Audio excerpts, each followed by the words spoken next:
I think we can start the second panel. The second panel is entitled Speculation, the Present of Untimely, if you remember. And the first speaker is OLE Fischer.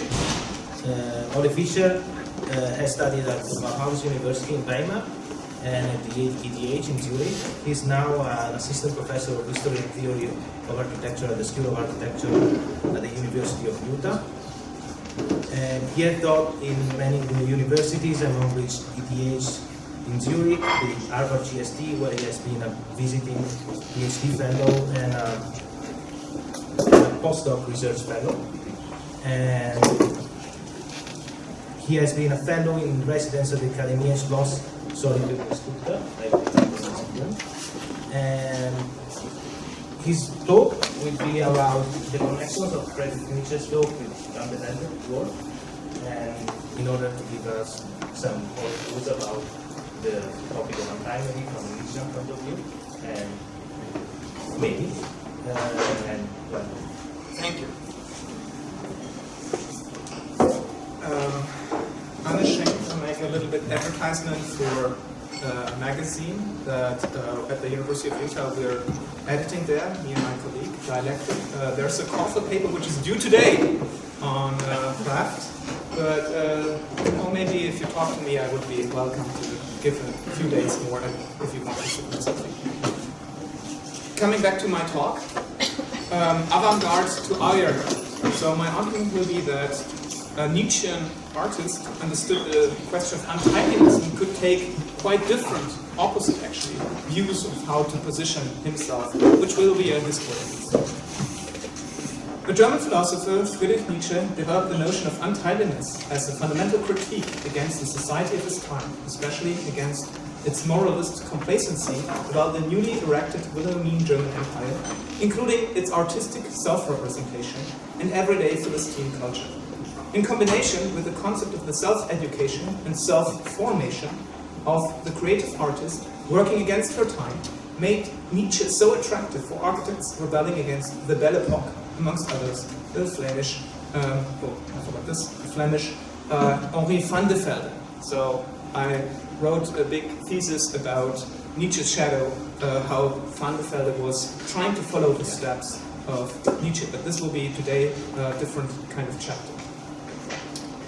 The years prior to World War I were a time of personal and artistic crisis for Henri van de Velde. Trained as a painter at the Academy of Antwerp in his native city, he had studied the emerging artistic tendencies in Paris in 1884, practiced plein air painting of the social disadvantaged peasants in the footsteps of Millet and Barbizon after his return to Belgium, and then became a member of the avant-garde group Lebanese in Brussels. The annual exhibitions of this secessionist circle staged many controversial artists of the time, including Toulouse-Lautrec, Pissarro, Monet, Seurat, Gauguin, Cézanne, and the young Vincent van Gogh. In close contact with international avant-gardes, van de Velde was able to test his artistic stance and to experiment with symbolism as well as neo-impressionism.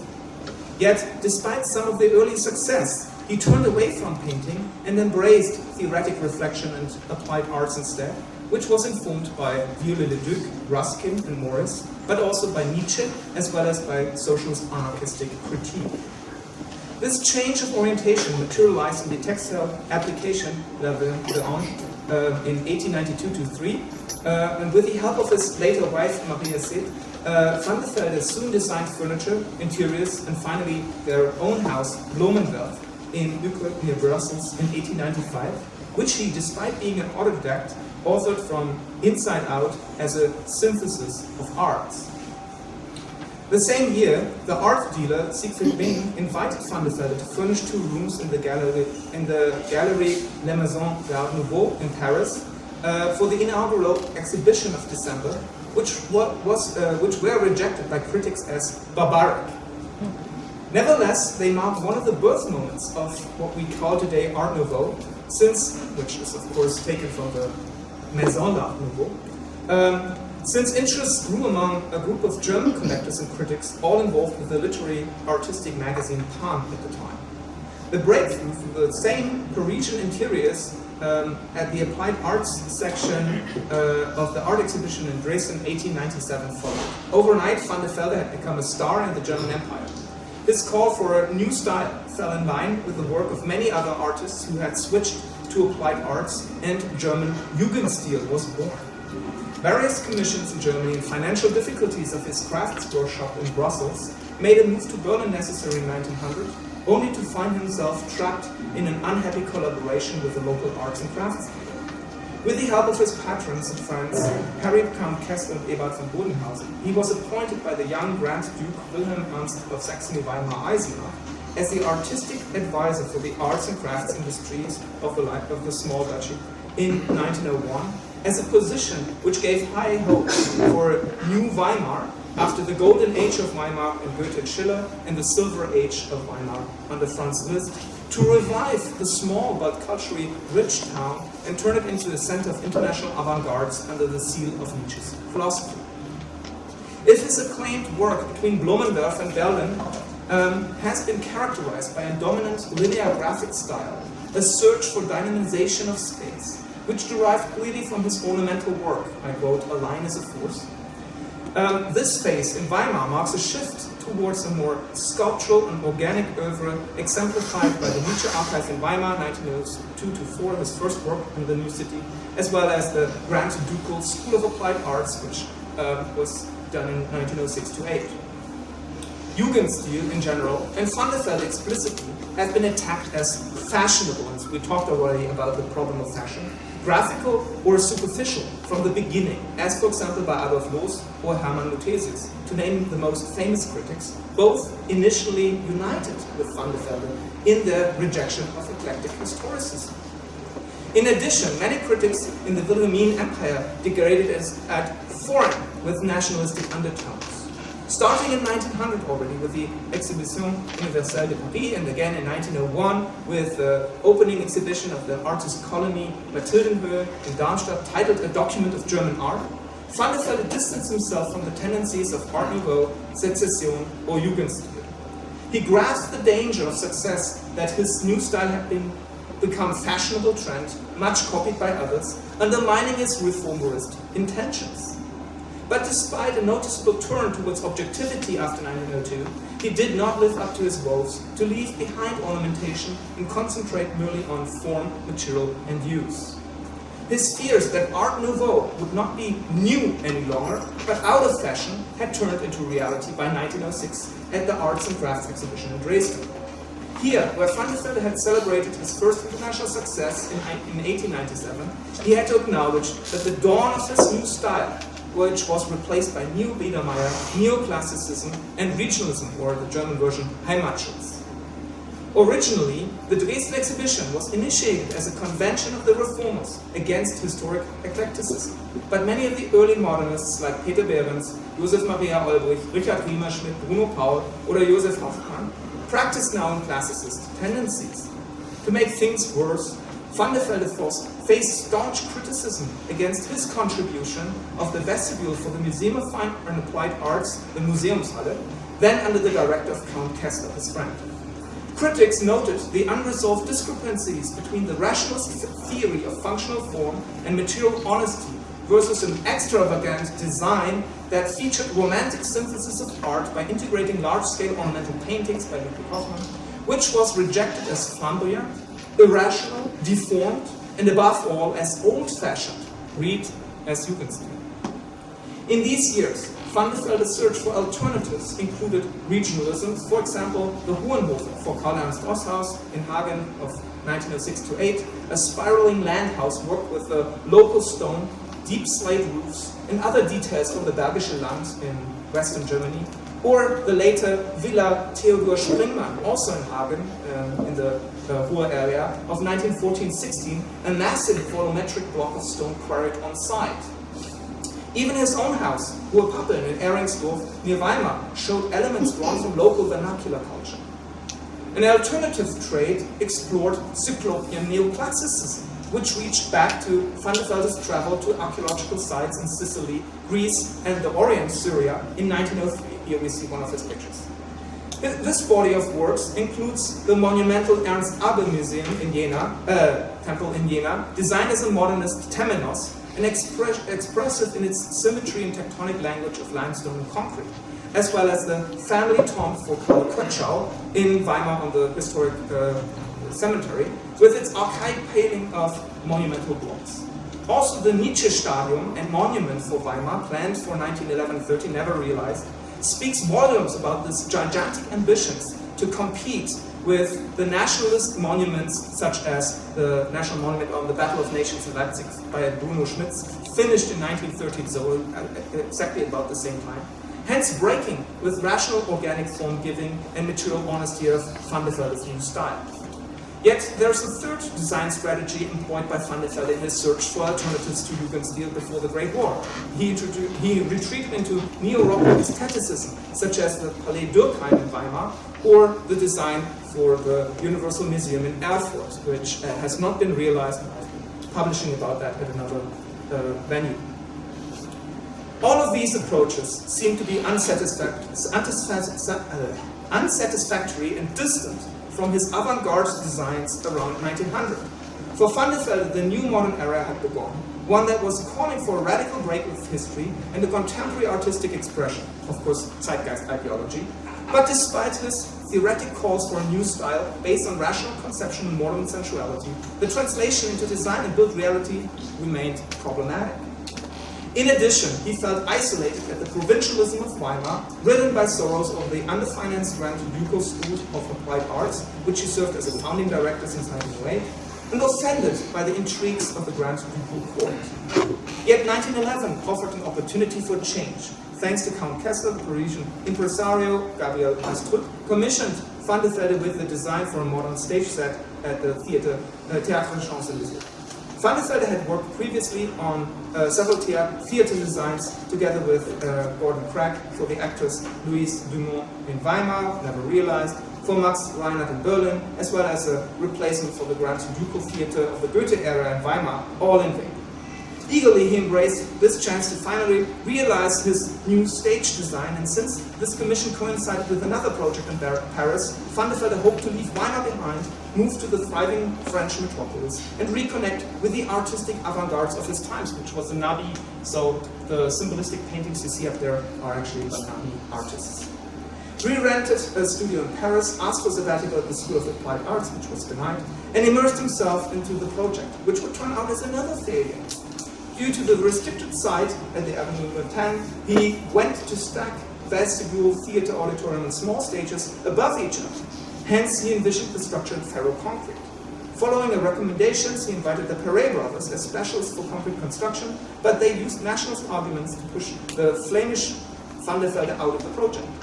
Disillusioned by the chauvinism he faced in Paris, as well as his experiences at the World Fair in Ghent of 1913, where he, as a Belgian citizen, could neither exhibit with Germany, his host nation, nor with Belgium, his home country, he withdrew to internationalist dreams. In reality, however, he was in Germany under constant attack as a suspicious foreigner by conservative traditionalists as well as by nationalist reformers, such as Muthesius or Paul Schulze-Naumburg, not to mention the local press of Weimar. Under these circumstances, the theater built for the first German Werkbund exhibition in 1914 in Cologne seems almost a miracle. Van der Velde returned to his earlier ability to combine functional considerations of new technologies with plastic organic form giving and merge them into a synthesis of the arts.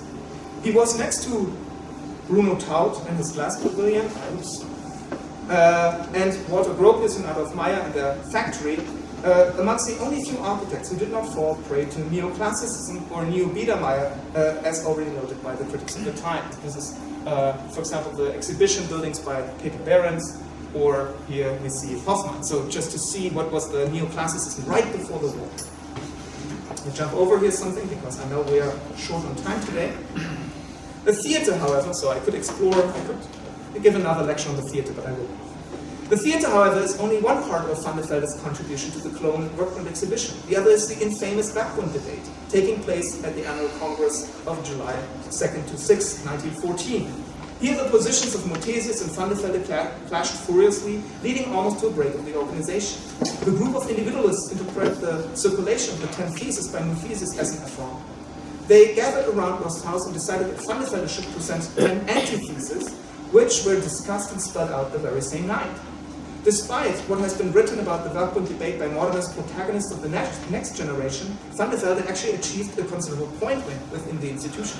After a hefty debate, Muthesius had to take back his thesis, since he had maneuvered the institution to a breaking point, while Gropius, Taut, and Osthaus launched a motion of no confidence against Muthesius, even calling for van der Velde to be the new artistic dictator of the Werkbund.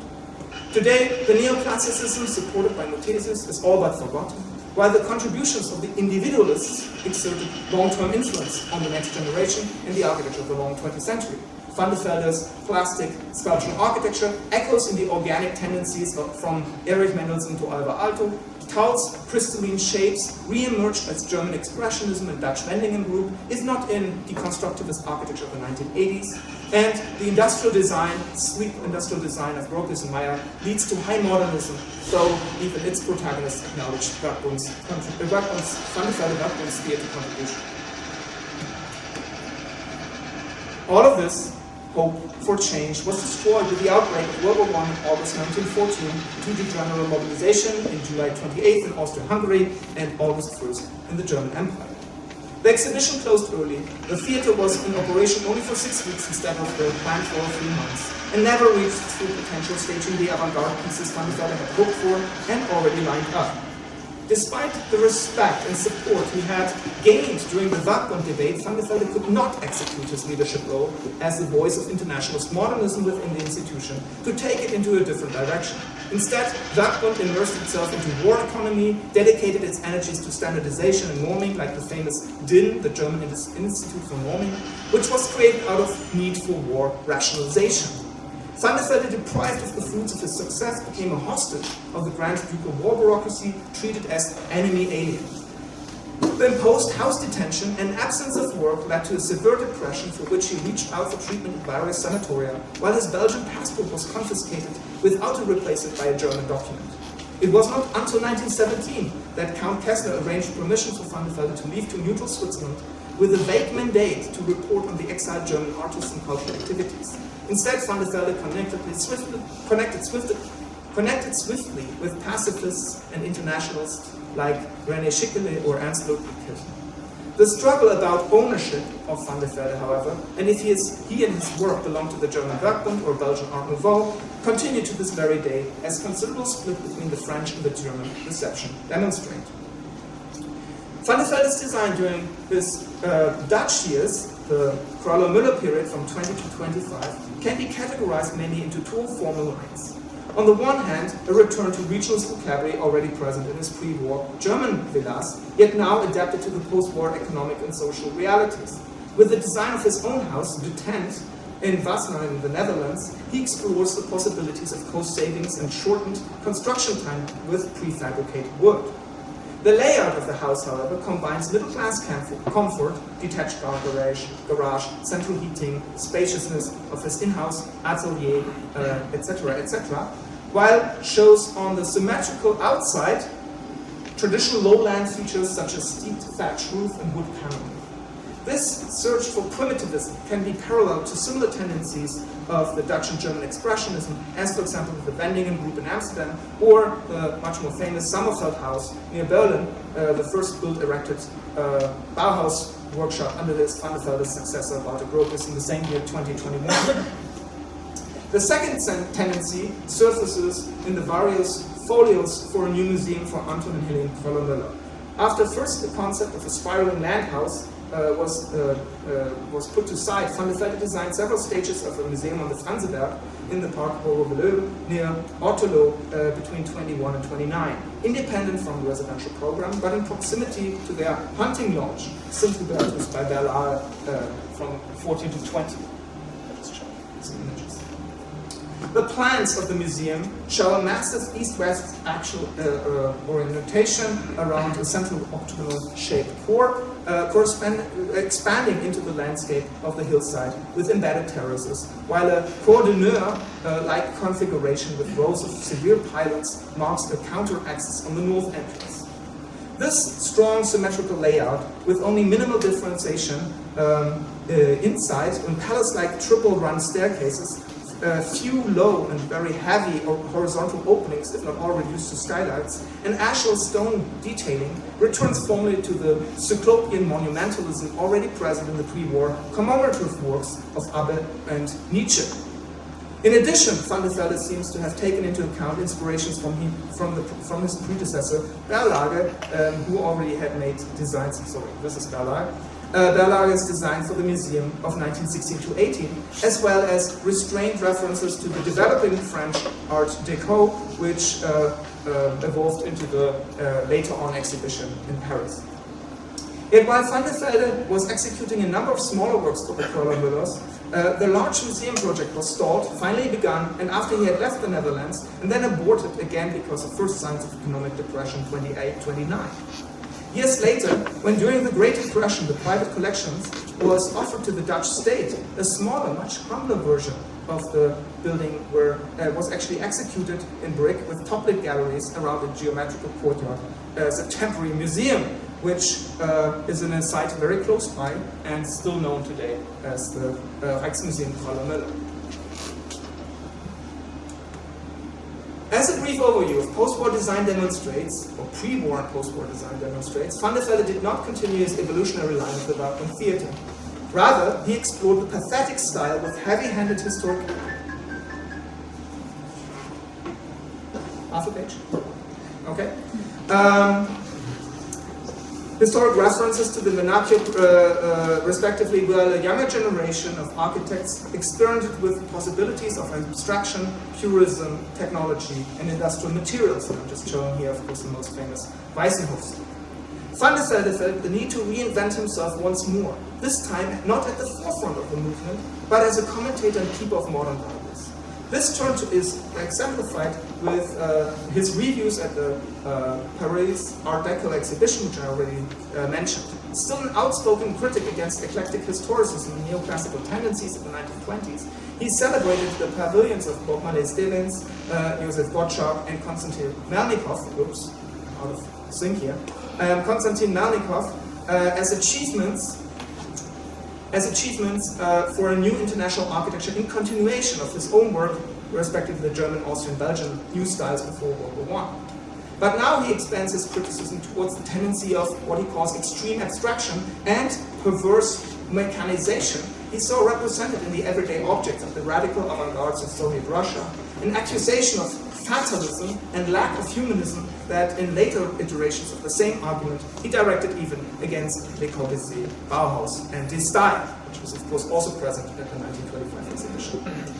With a sought-after return to Belgium in 25-26, van der Velde tried to reposition himself along the lines he had called for theoretically, in continuity of the pre-war modernism, which he helped to bring about, and in creative reaction, but also in distance from the new tendencies, he built an alternative practice as a modern architect.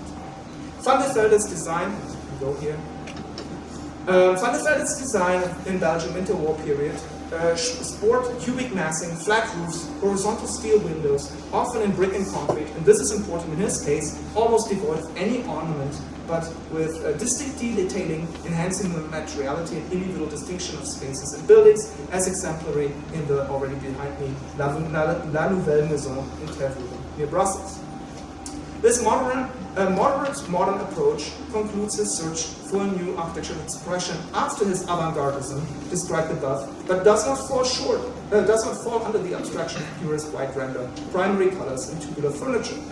Instead, the excursion into regionalism and monumentalism of the years directly following the war, van der Velde arrived at a humanist modernism that eschewed newness for newness' sake, as a critique of the extreme positions of the younger avant-garde movements. Symptomatic for his interwar position is the insistence that there would be no new style at all, but only a true style, as timeless way of designing in response to function, logic, material, and artistic sensibility.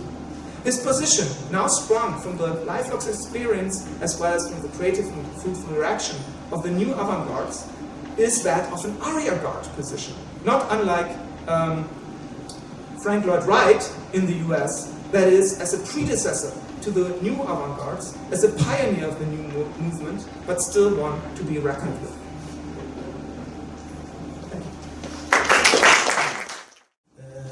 Now is Giovanni Garli, who is an architect and theorist from Venice, Italy. He graduated at UAV, where he studied with Manfredo Taffuri and Aldo Rossi.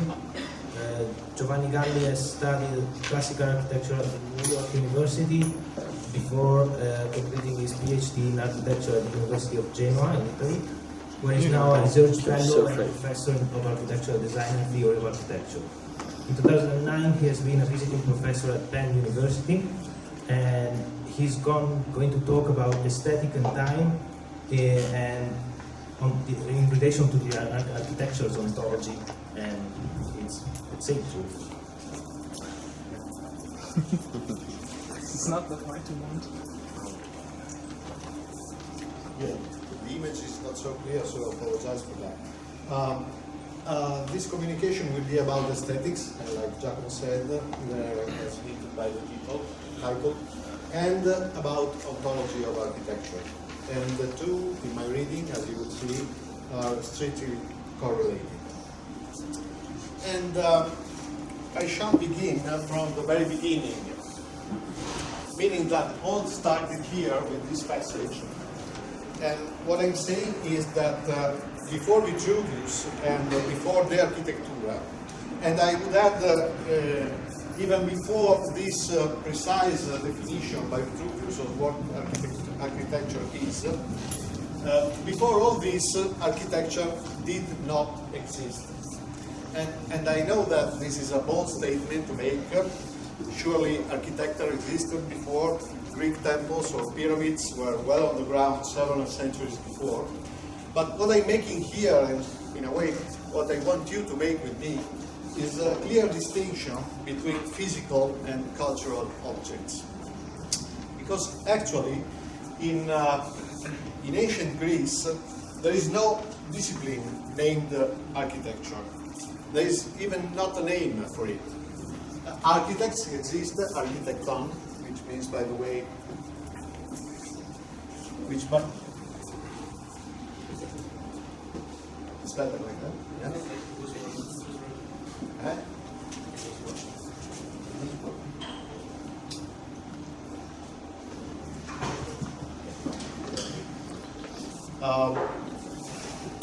The name architect exists, of course, which by the way means the chief of the craftsman, and that's where the name architecture comes from.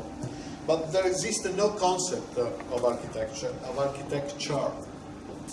If you look for the term architecture in ancient texts, like such as Plato's or Aristotle's, for example, you will always find oikodomia. Oikodomia meaning to build, from house and demo, which actually, from an etymological point of view, means to put one brick after one another. And the name, the correspondent name for architecture in Greece is a late word, architectonia. Architectonia is a late word, 2nd century AD, and is a direct transliteration from Latin.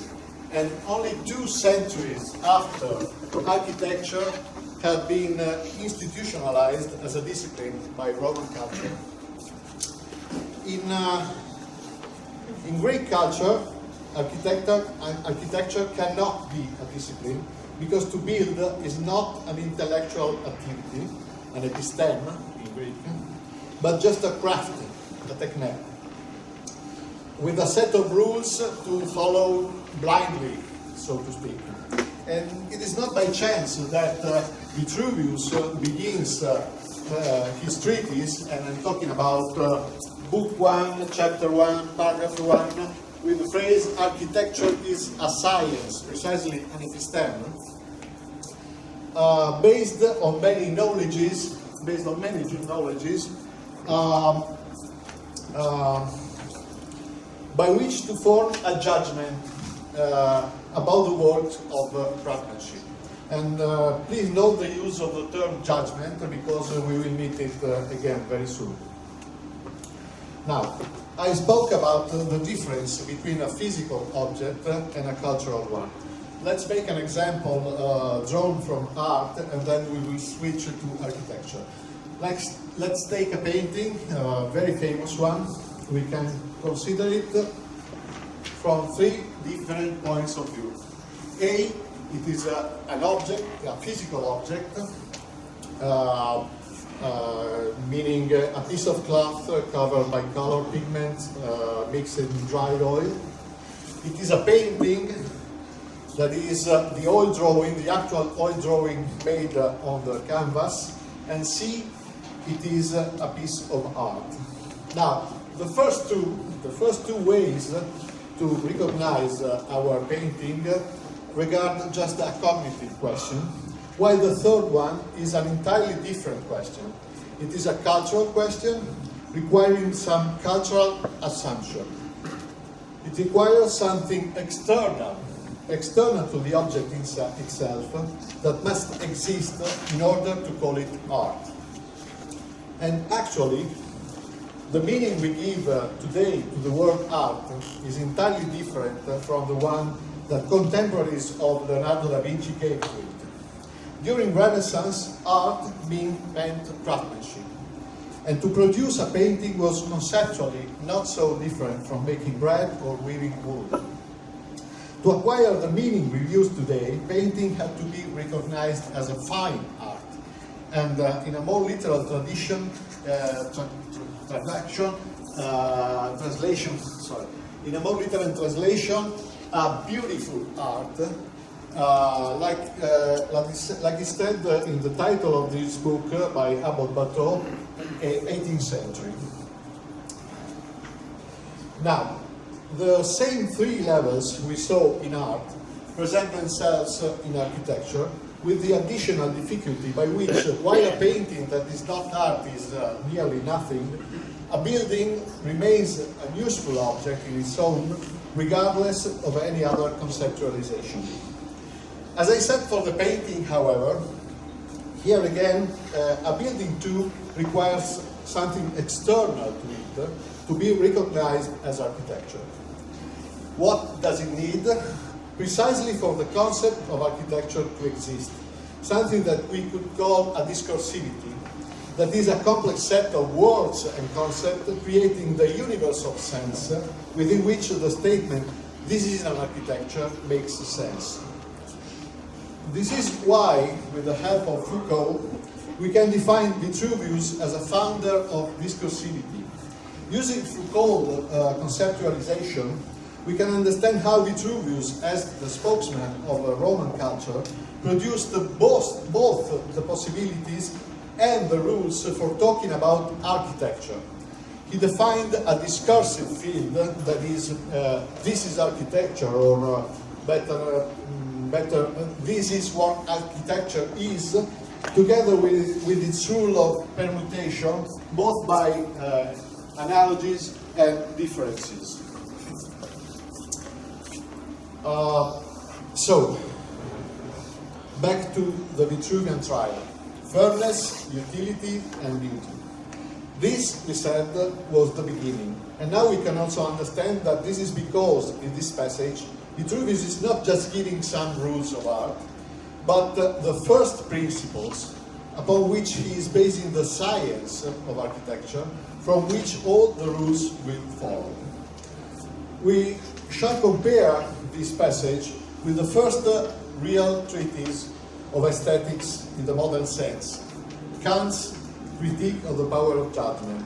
And please note how Kant makes use of the same term, judgment, we encountered in Vitruvius. Here again, we have a beginning, and, if I may so, a beginning in the beginning, since we are reading the first sentence of the first paragraph of the first modern book of aesthetics. And the interesting thing is that Kant begins his treatise among all the things he could have chosen to begin with, by talking about a building and about the ways we perceive it. The second interesting thing is that we can find a clear correspondence between Kant's words and Vitruvius' trial, because regular clearly stands for a normal, a standing, a stable building. Purposive clearly stands for useful, and a sensation of satisfaction is what in Kant's idea is the consequence of the appreciation of beauty of an object. What Kant is saying is that we can appreciate a building under two entirely different aspects: as a physical and useful object, or, and please note entirely different here, or as an aesthetic object. He is, in a way, cutting the links between the corner of Venustas from the other two corners, and in doing so, he is defining two very different conceptual realms. Because, according to Kant, to naturally I'm making it very simple here, to aesthetically appreciate an object, we must completely disregard any concept we could have related to the knowledge of it and of its purpose, and to concentrate on its pure form. This is the meaning of Kant's strange definition of beauty, purposiveness without a purpose, which means a meaning that is a purposiveness that, however, is not submitted to any concept or aim. In other words, beauty is the perceptible, but not rationally nor pragmatically provable purposiveness of a composition of forms staying properly together.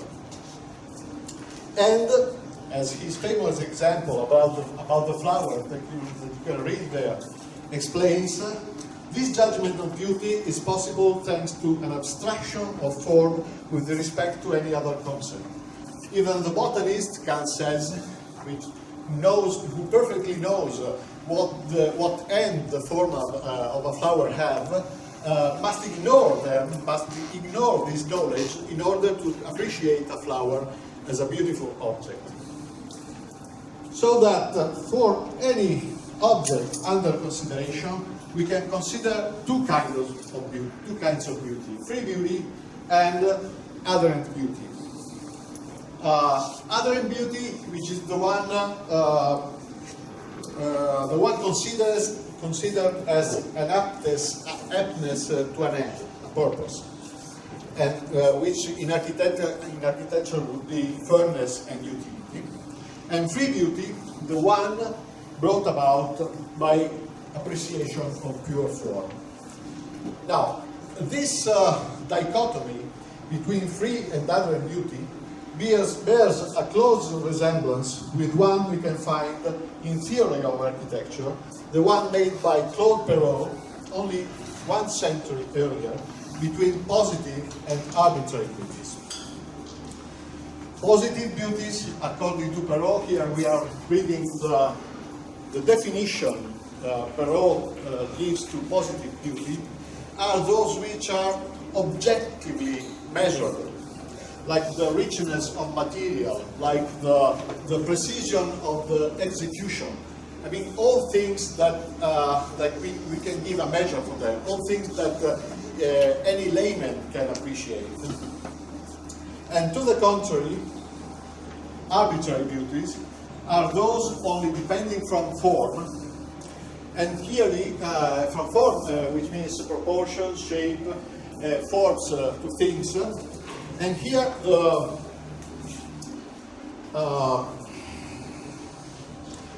the similarity with Kant is striking, because according to Perrault, there cannot be no explication for them, no concept, no reason, he says. We cannot give a reasonable explication of these beauties, which is exactly the same thing Kant says. Also, Perrault says that they please by custom. And this corresponds to Kant's appeal to common sense to justify free beauties. Common sense is, for Kant, the reason why there normally is a great consent, even if beauty is subjective, nonetheless there is normally a great consent about what is considered to be a masterpiece. Think about Shakespeare tragedies or Mozart music, by the existence precisely of sensus communis, custom, common sense. Now, normally in books about Perrault, we read that Perrault's skepticism about the objectivity of free beauty, his skepticism about the absoluteness of proportion, is an outcome of modern time inception. Perrault is a 17th century man. He's a physicist before being an architect. He writes his book only 50 years after Descartes' Discours de la méthode. And so the reason why normally it is said that okay. But actually, if we read Leon Battista Alberti, the founder of Renaissance theory, if we read what two centuries earlier, what he writes about beauty in 1452, we can see how things are seldom so clear-cut. Sure, Alberti doesn't have any doubt about beauty's objectivity. You do not follow mere fancy, but the workings of a reasonable faculty. However, he does not seem to be able to explain it either. Over and over again, reading his treatise, we find places where he repeats that without fail we can know what beauty is, but then he never seems capable to give an explanation for it. We could perhaps more clearly than visualize, more clearly than my words could explain. Over and over again, we find passages like this. So, to resume what we have collected so far, beauty, both as a concept and as a phenomenon, seems to be quite hollow, ineffable, reading Alberti, or merely conventional, customary, reading Perrault. Kant is the one that best summarizes it by saying that it is empty, without concept nor terms. Yet, for all this emptiness, what at this point we can call arbitrary beauty plays a fundamental role. Though arbitrary may seem a disparaging word, and positive, if I may so, sounds very much more positively, for Perrault, it is the taste for arbitrary beauty what makes the difference between an architect and a layman. Both for Kant and for Perrault, free beauty is the only real one. And Kant and Perrault are not alone in thinking that way. There is a passage in Vitruvius, in the book's sixth book, that seems to stem from the same distinction about of positive and arbitrary beauties. All the first passage is a description of positive beauty, while the last part is a description of what Perrault would have called arbitrary beauty. And Vitruvius is very clear about the fact that this arbitrary beauty is that which distinguishes true architects from the rest. Sure enough, Vitruvius wouldn't use the word arbitrary, but the fundamental issue remains the same. And again, Alberti too, by distinguishing the worth of intellect from the one of the hand and from the one of nature, says something very, very similar. Alberti's assertion probably comes directly from Vitruvius himself, from a passage that definitely qualifies what I'm trying to maintain here. It is a passage from the second book, this one, where Vitruvius is talking about what is known as the primitive hut. Thanks to Logier, we are used to think that for Vitruvius the primitive huts represent the origin of architecture. But this is wrong. The creator of the primitive hut for Vitruvius is a craftsman. And only afterward was when man began to master symmetry, that is to say beauty, because for Vitruvius symmetry and beauty are nearly synonymous, only afterwards did architecture come in. And Vitruvius is adamant about this. The primitive huts represent the origin of the activity of building, but not of the discipline of architecture. And in making this clarification, he operates a distinction of ontological import. Here I think we can measure the exactness of the definition we made about Vitruvius as a founder of discursivity. Because about 2,000 years later, both Nicolaus Persner and Henry Russell Hitchcock with Philip Johnson were the very founders of modern architecture, the inventors of such catchphrases as modern movement and international style, make the same, precisely the same ontological distinction between building and architecture. The Persner one is very famous.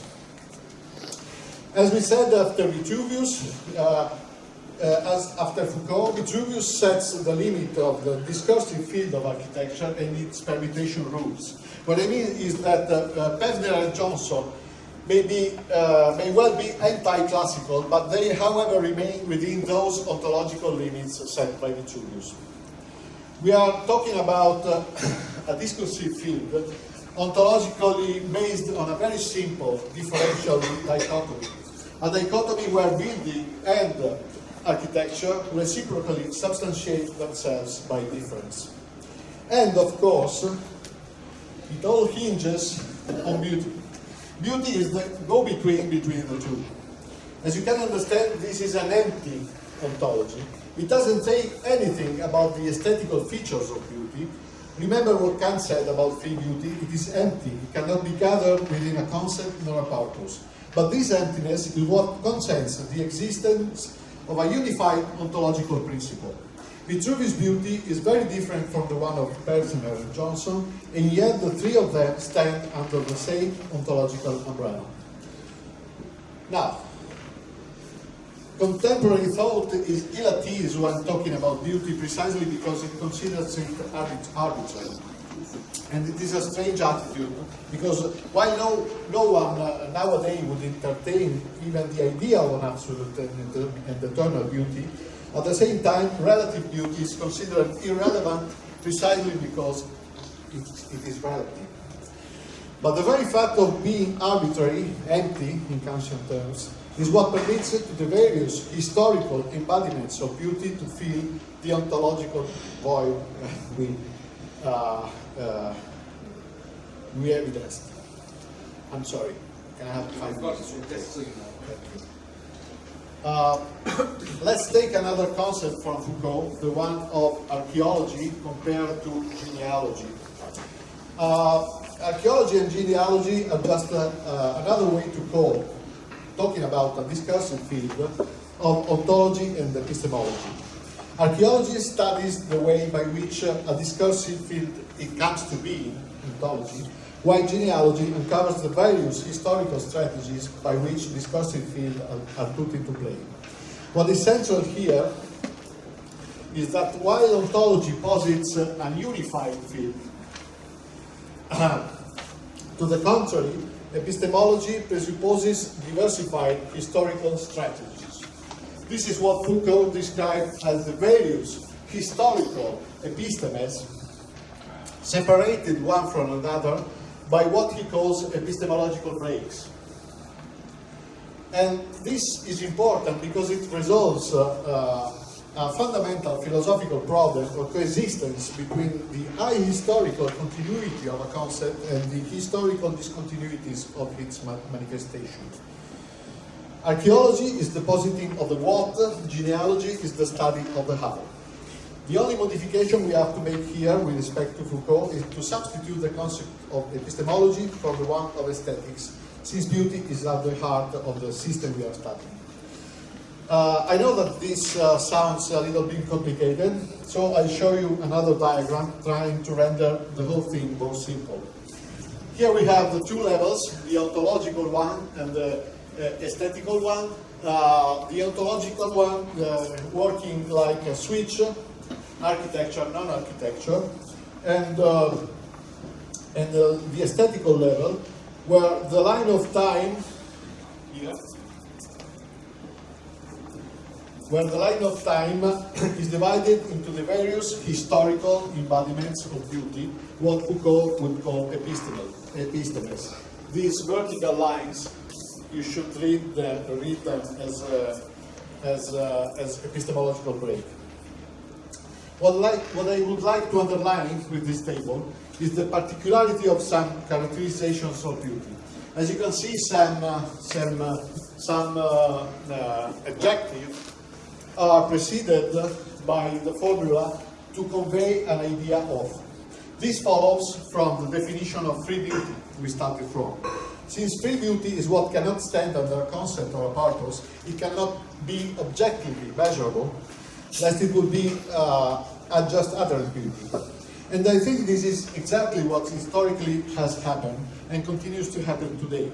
Consciously or not, we appreciate the monuments of modern architecture, not because they are functional or cost-effective or structurally honest, most of the time they are not, but because their form aesthetically convey an idea of functionality, of cost-effectiveness, of honesty. The other thing I want to stress is that today's particular situation is no more one of different historical epistemes, separated by epistemological break, but one of multiple coexisting epistemes. This is what we could call the specialization of time. The line of time becomes substituted by the one of space we have, which has two arrows. And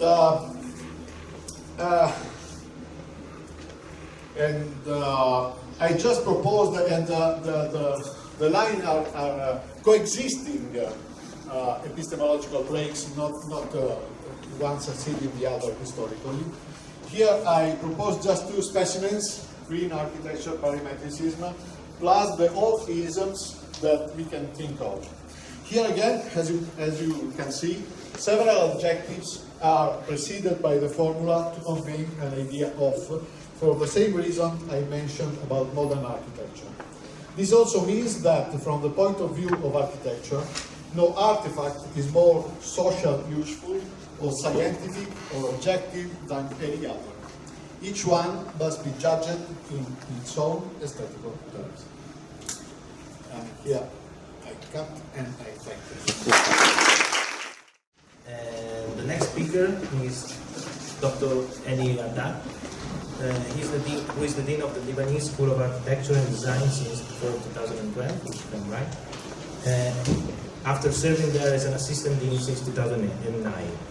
He completed his PhD at the University of Pennsylvania in 1988, and he served as a chair of the Department of Architecture and Interior Design from 2000 to 2005. Prof. HADDID has published an impressive number of papers about different topics, ranging from Jenks historiography to Norbert Schulz's phenomenological project to the relationship between Nietzsche philosophies and architecture and Van de Velde as well. And moreover, he has recently co-edited a survey of contemporary architecture around the world that has been published by Ashkin in 2014. And he's also a practicing architect, if I'm right. And please welcome Professor.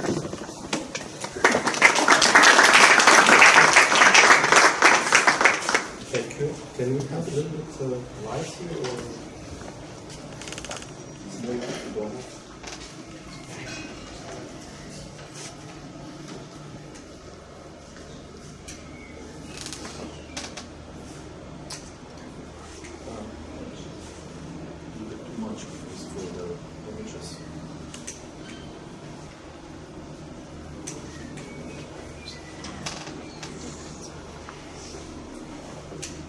Okay, we can start and see how it goes.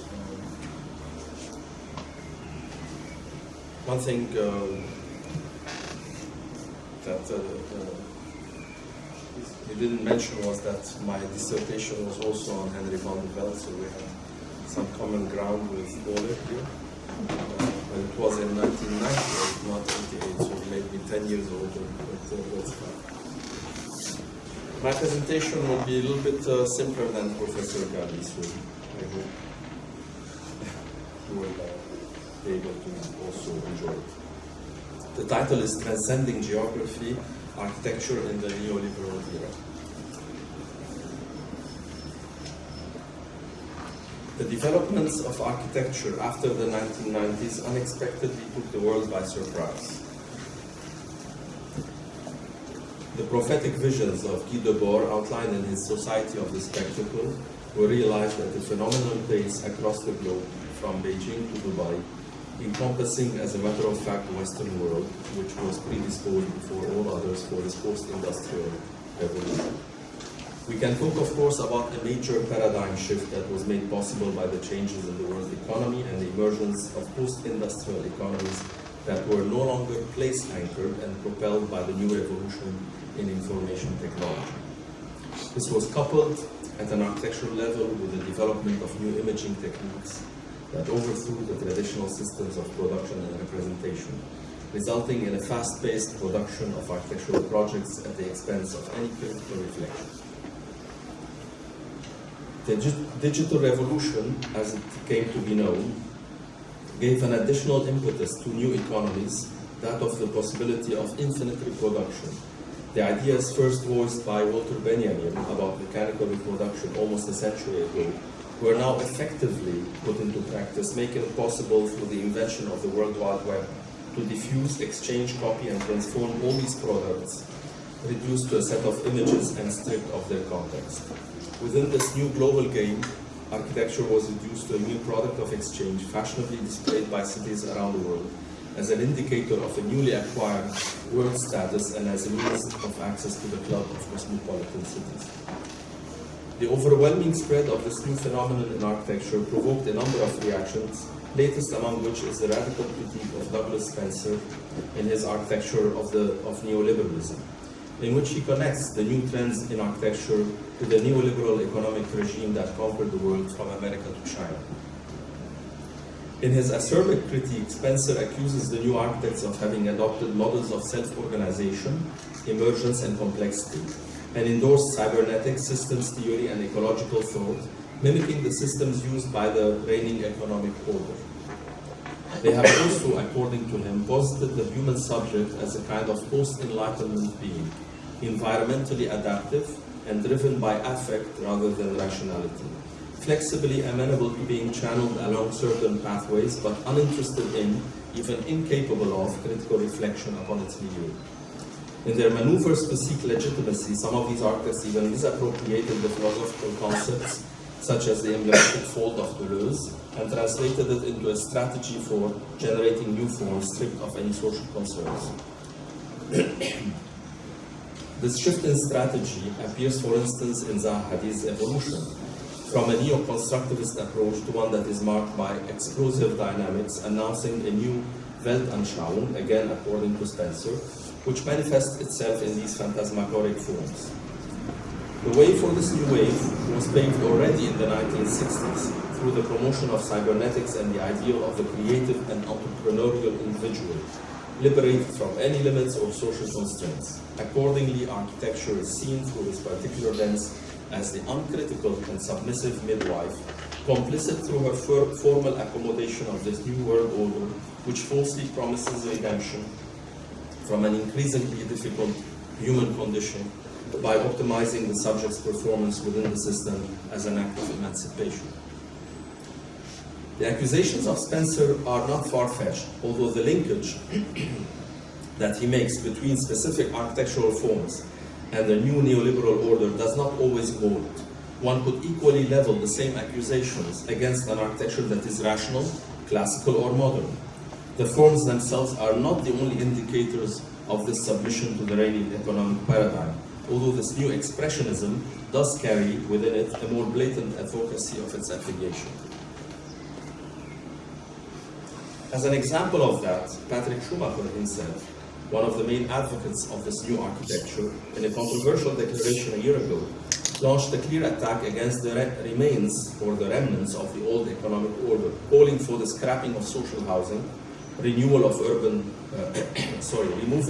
regulations, and even for the privatization of public spaces. Speaking at the World Architectural Festival in Berlin, the architect presented an 8-point manifesto for what he would do if he were elected mayor of London, in which he also advocated foreign investment and gentrification as a way to move forward and to address the housing affordability crisis. The open system that Schumacher advocated is actually already applied in some countries, such as Lebanon, where there is a free market, and where the city has been transformed in the space of 20 years from a Mediterranean city with its particular character and heritage of pre-colonial, neo-colonial, and modern architecture, to an open playing field for the import of contemporary works, some of which are poor copies of the originals. This is just an example of the gentrification that is happening, of course, at a wide scale in many of those neighborhoods. The architect is a Lebanese architect, but obviously the forms are kind of copy-pasted, and it leads to eventually the eradication of historic neighborhoods. Some of which are poor copies of the originals, and where public spaces are being usurped for the sake of private enterprises, the most glaring examples of which was the expropriation of the whole city center itself after the war, to be redesigned by a private company as the new heart of the capital, where projects by Herzog de Meuron, Giancarlo De Carlo, Stephen Hall, and others form what Spencer aptly called a phantasmagoria of forms, destined towards the rich and the famous. I just need some water.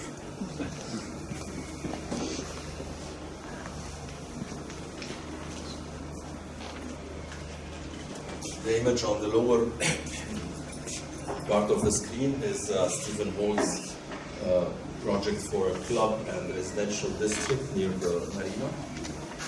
The image on top here is the new department store by ELI HADDID and architects, which took the place of the historic Khan and Toom Beg, which was a beautiful, 3 or 4 story historic structure that was demolished after the war, not during the war.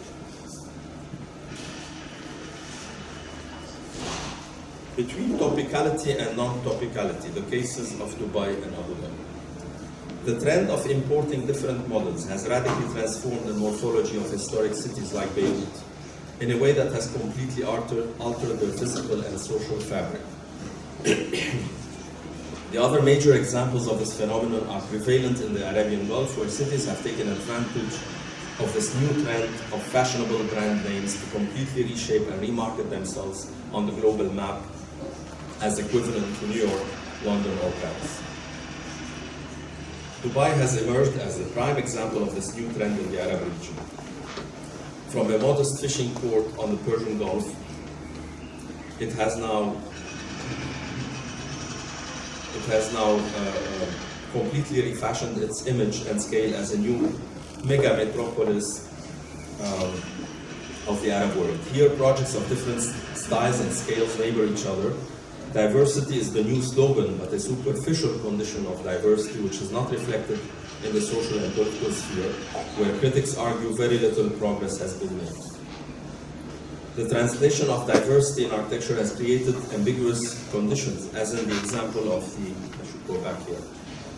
the Burj Al Arab Tower, a hyper-modern structure that is inspired by the image of the sails, which sits in the middle of the water. Nearby, its neighbor, Medina Jumeirah, was built in a pseudo-traditional style, reviving the old forms of traditional Arab architecture, presenting, in a sense, a simultaneous image of 2 different times, juxtaposed in real time, leading to a representation of the ultimate postmodern city as a place of tolerance and even promiscuity of styles. Following its sister Dubai, which has capitalized on the economic boom of the 90s, Abu Dhabi also joined the fray of other Arab Gulf cities in its bid for international legitimacy, launching several mega projects, among which the Formula One track, the new Cleveland Clinic Medical City, the Yas Island, and last but not least, the Saadiyat Island. The Yas Marina development is an example of a contemporary tendency for large corporate interests for mega projects. This is a $36 billion development that includes a Ferrari theme park which features a Formula One raceway amidst a number of residential towers, hotels, and office spaces. Within this new futuristic settlement, the Yas Hotel by Asymptote achieved an instant iconic status, with its tent-like canopy that covers the 85,000 square meters complex, including 2 hotel towers. Conceived as a monocoque steel structure straddling the Formula One track, the grid shells cover the entire complex, producing spectral reflections that play against the surrounding sky. The building, as such, performs its role as a generator of spectacle. Other manifestations of this hyper-modernity are the 2 towers projected also in Abu Dhabi, Capitol Gate and the Dar headquarters. Capitol Gate, which claims its distinction, this is the one on the left, by being a new version of the Leaning Tower of Pisa, was designed by the international firm RMJM to house a hotel complex and other functions. The Adar headquarters, designed by the Lebanese architect MZ Architects, was designed as a semi-spherical building comprising 2 circular convex-shaped facades. The fully glazed structure is circular in elevation and curved in all other directions. The architect claims to have been inspired by the Greek Tolos as well as by Boulet's cenotaph for Isaac Newton. Norman Foster has taken a more conventional, regionally sensitive approach in his design for the Abu Dhabi Central Market. In one of the oldest sites in the city, Foster followed the typology of the traditional Arab souks by creating an introverted space that contains different activities. In an interior of filtered sunlight and water fountains within a complex rhythm of squares, courtyards, and alleys. The roof canopy was designed as a flexible system of panels that could be opened during the mild season and closed during the hot summer month. Detailing of the facades and interiors relied on geometric motifs that are more in tune with traditional elements. One of the other major features of the new Abu Dhabi will be the Saadiyat Island, a mega project of residential spaces, cultural institutions, and other functions. While most of these projects have been shelved for the time being due to the economic oil crisis, they still merit some attention as to their process of generation. On an artificial plot of land at the coast, the planners of Abu Dhabi conceived of a grand museum island, perhaps a contemporary counterpart to Berlin's Museum Island, consisting of 3 major cultural institutions: the Guggenheim by Frank Gehry, the Louvre by Jean Nouvel, which is down here, and the Performance Arts Center by Zaha Hadid to the right. In all of these projects, the architect always relies on a local motif as a rationale for the design. Sand dunes, traditional ventilation towers, or Islamic motifs, which in the end shows very little differentiation from other models designed by the same architects for other cities. Can we really find substantial formal differences, for example, in Gehry's proposal for Abu Dhabi when compared to its sibling in Bilbao? And can we really see a substantial difference in Hadid's performance center when compared to her other works, such as the project for an art center in Chengdu in China? In this trilogy, only Jean Nouvel has proposed something that reinterprets the Arab city in a magnificent contemporary building which is now under completion. Should be ready by December. A composition of clustered units forming a kind of village covered by a large perforated composite shell that allows light and air to filter through. The interior renderings project a pleasant atmosphere that responds to such hot climates, and that is not also a copy from another project somewhere else. In Abu Dhabi, we have therefore 2 opposite conceptions of architecture. On the one hand, those who project architecture as an a priori concept, in the best of cases sprinkled with the surface application of local motifs, and on the other, an architecture that attempts to negotiate with time and place, taking into consideration particular attributes, topography, climate, and culture.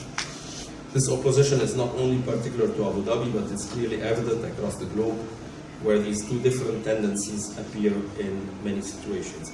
I'm not going to cover in detail the issue of China, but I was going to simply talk about also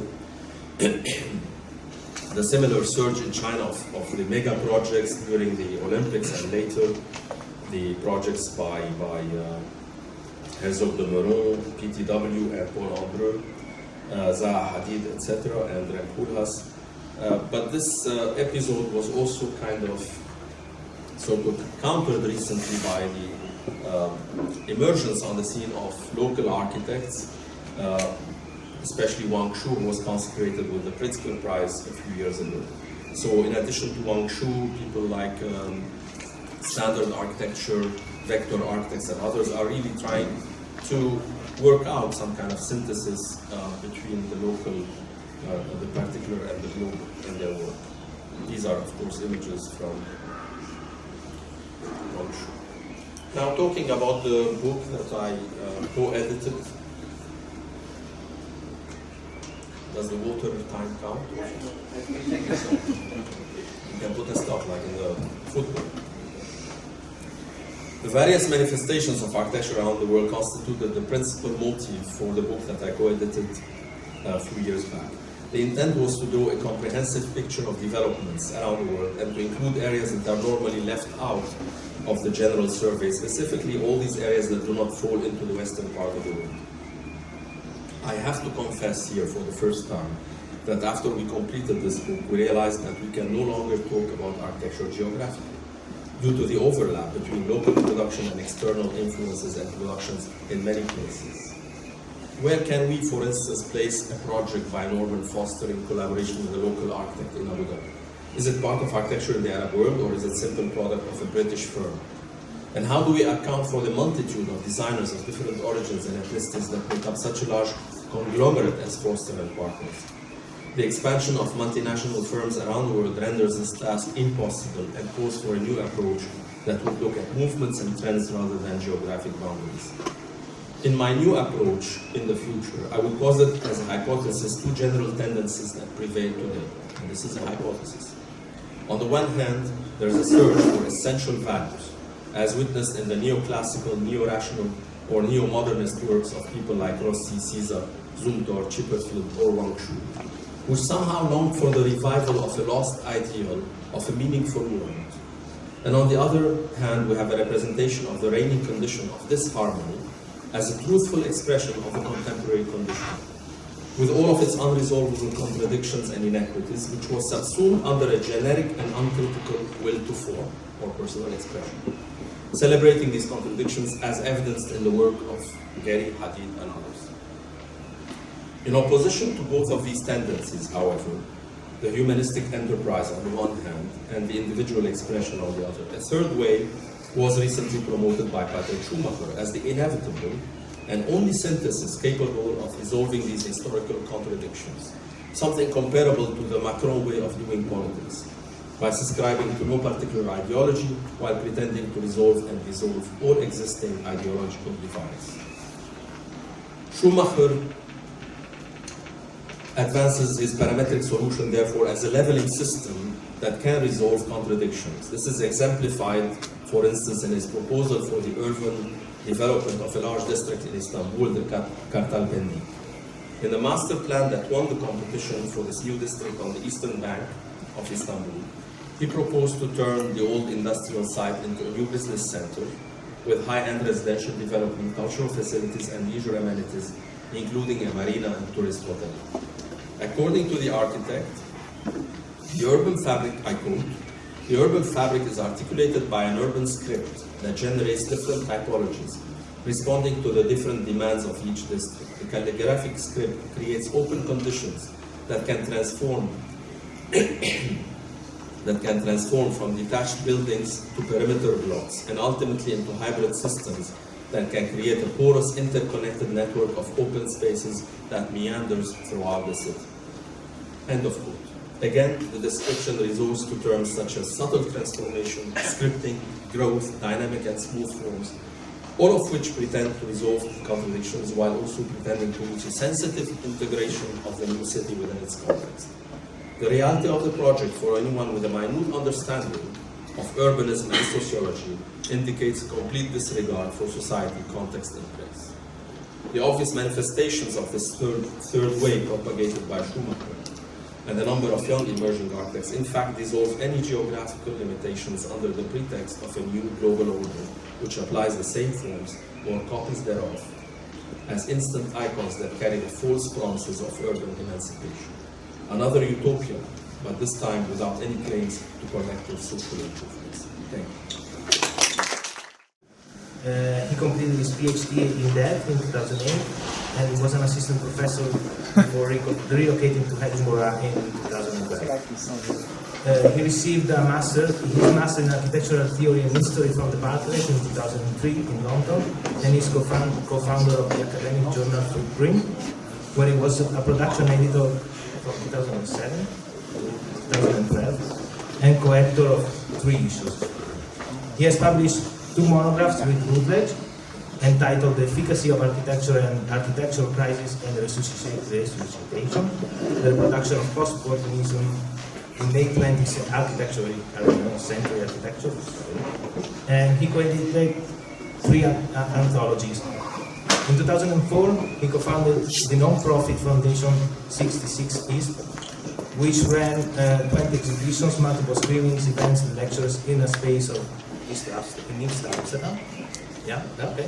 And TAHL Research has 2 main tracks, and he's gonna talk now, I guess, about political economy, ideology in architecture, and their relation in the context of this symposium. Yes, welcome, Professor Kaminer. Thanks for that. Thanks for that rather cumbersome bio.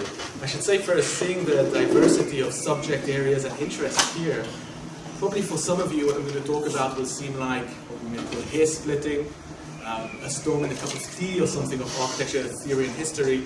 I hope you find something to latch onto in all of this. Now, I'm going to speak to you about a very banal architectural element, about the plinth, right? And the plinth is typically understood or associated with the altar, right? It's associated with the altar, it's associated with religious structures, with their elevation towards the sacred, away from profane daily life, right? Now,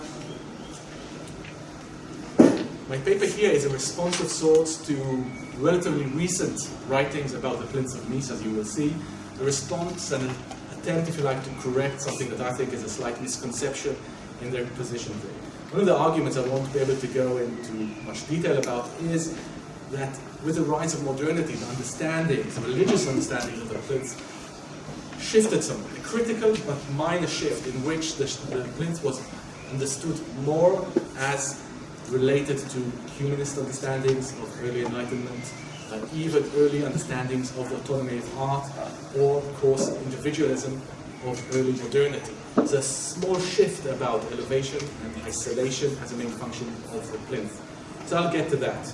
But before that, I should say that we use the word plinth in architecture, but in sculpture, there are other terms for the base, right? We use soccer to describe an elevation, a base with a minimal elevation. We use pedestal to describe a horizontal support. Plinth is supposedly more for vertical support. Now, an art historian called Malcolm Baker called the plinth the pimp of sculpture. Right? And do I move here with that?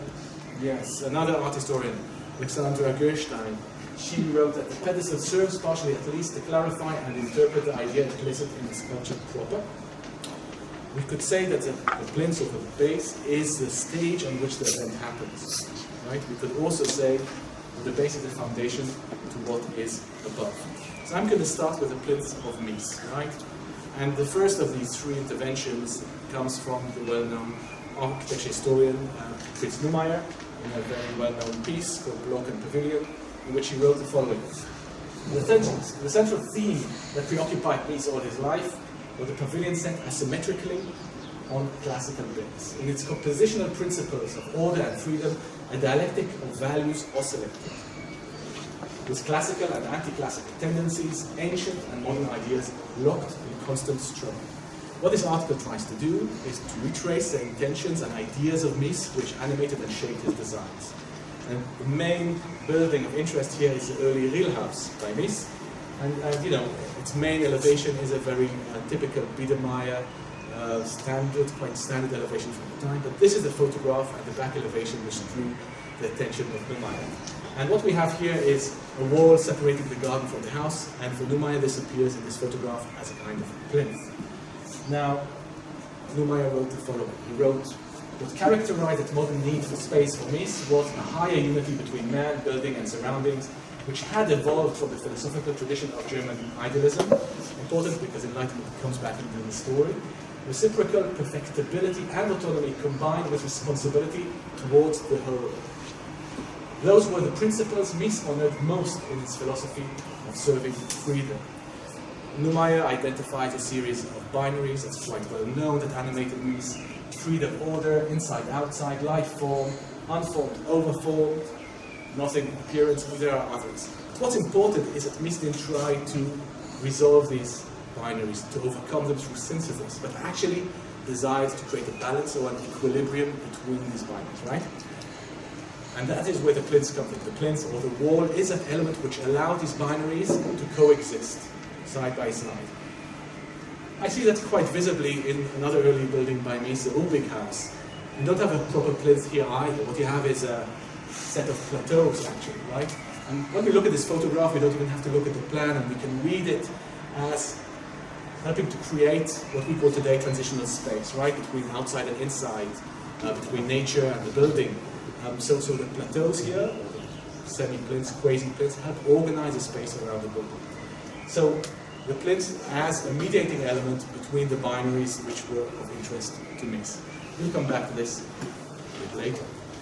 In 1997, another architecture historian, Michael Hayes, discussed the Seagram's Plaza. In this article, he revisited an old article from 1984, his well-known critical architecture. In that article, he tried to transpose into architecture Adorno's dictum about art. Right? Adorno had said about art that art is critical, modern art is critical, because of its position where it's anchored in society and at the same time it is other than society.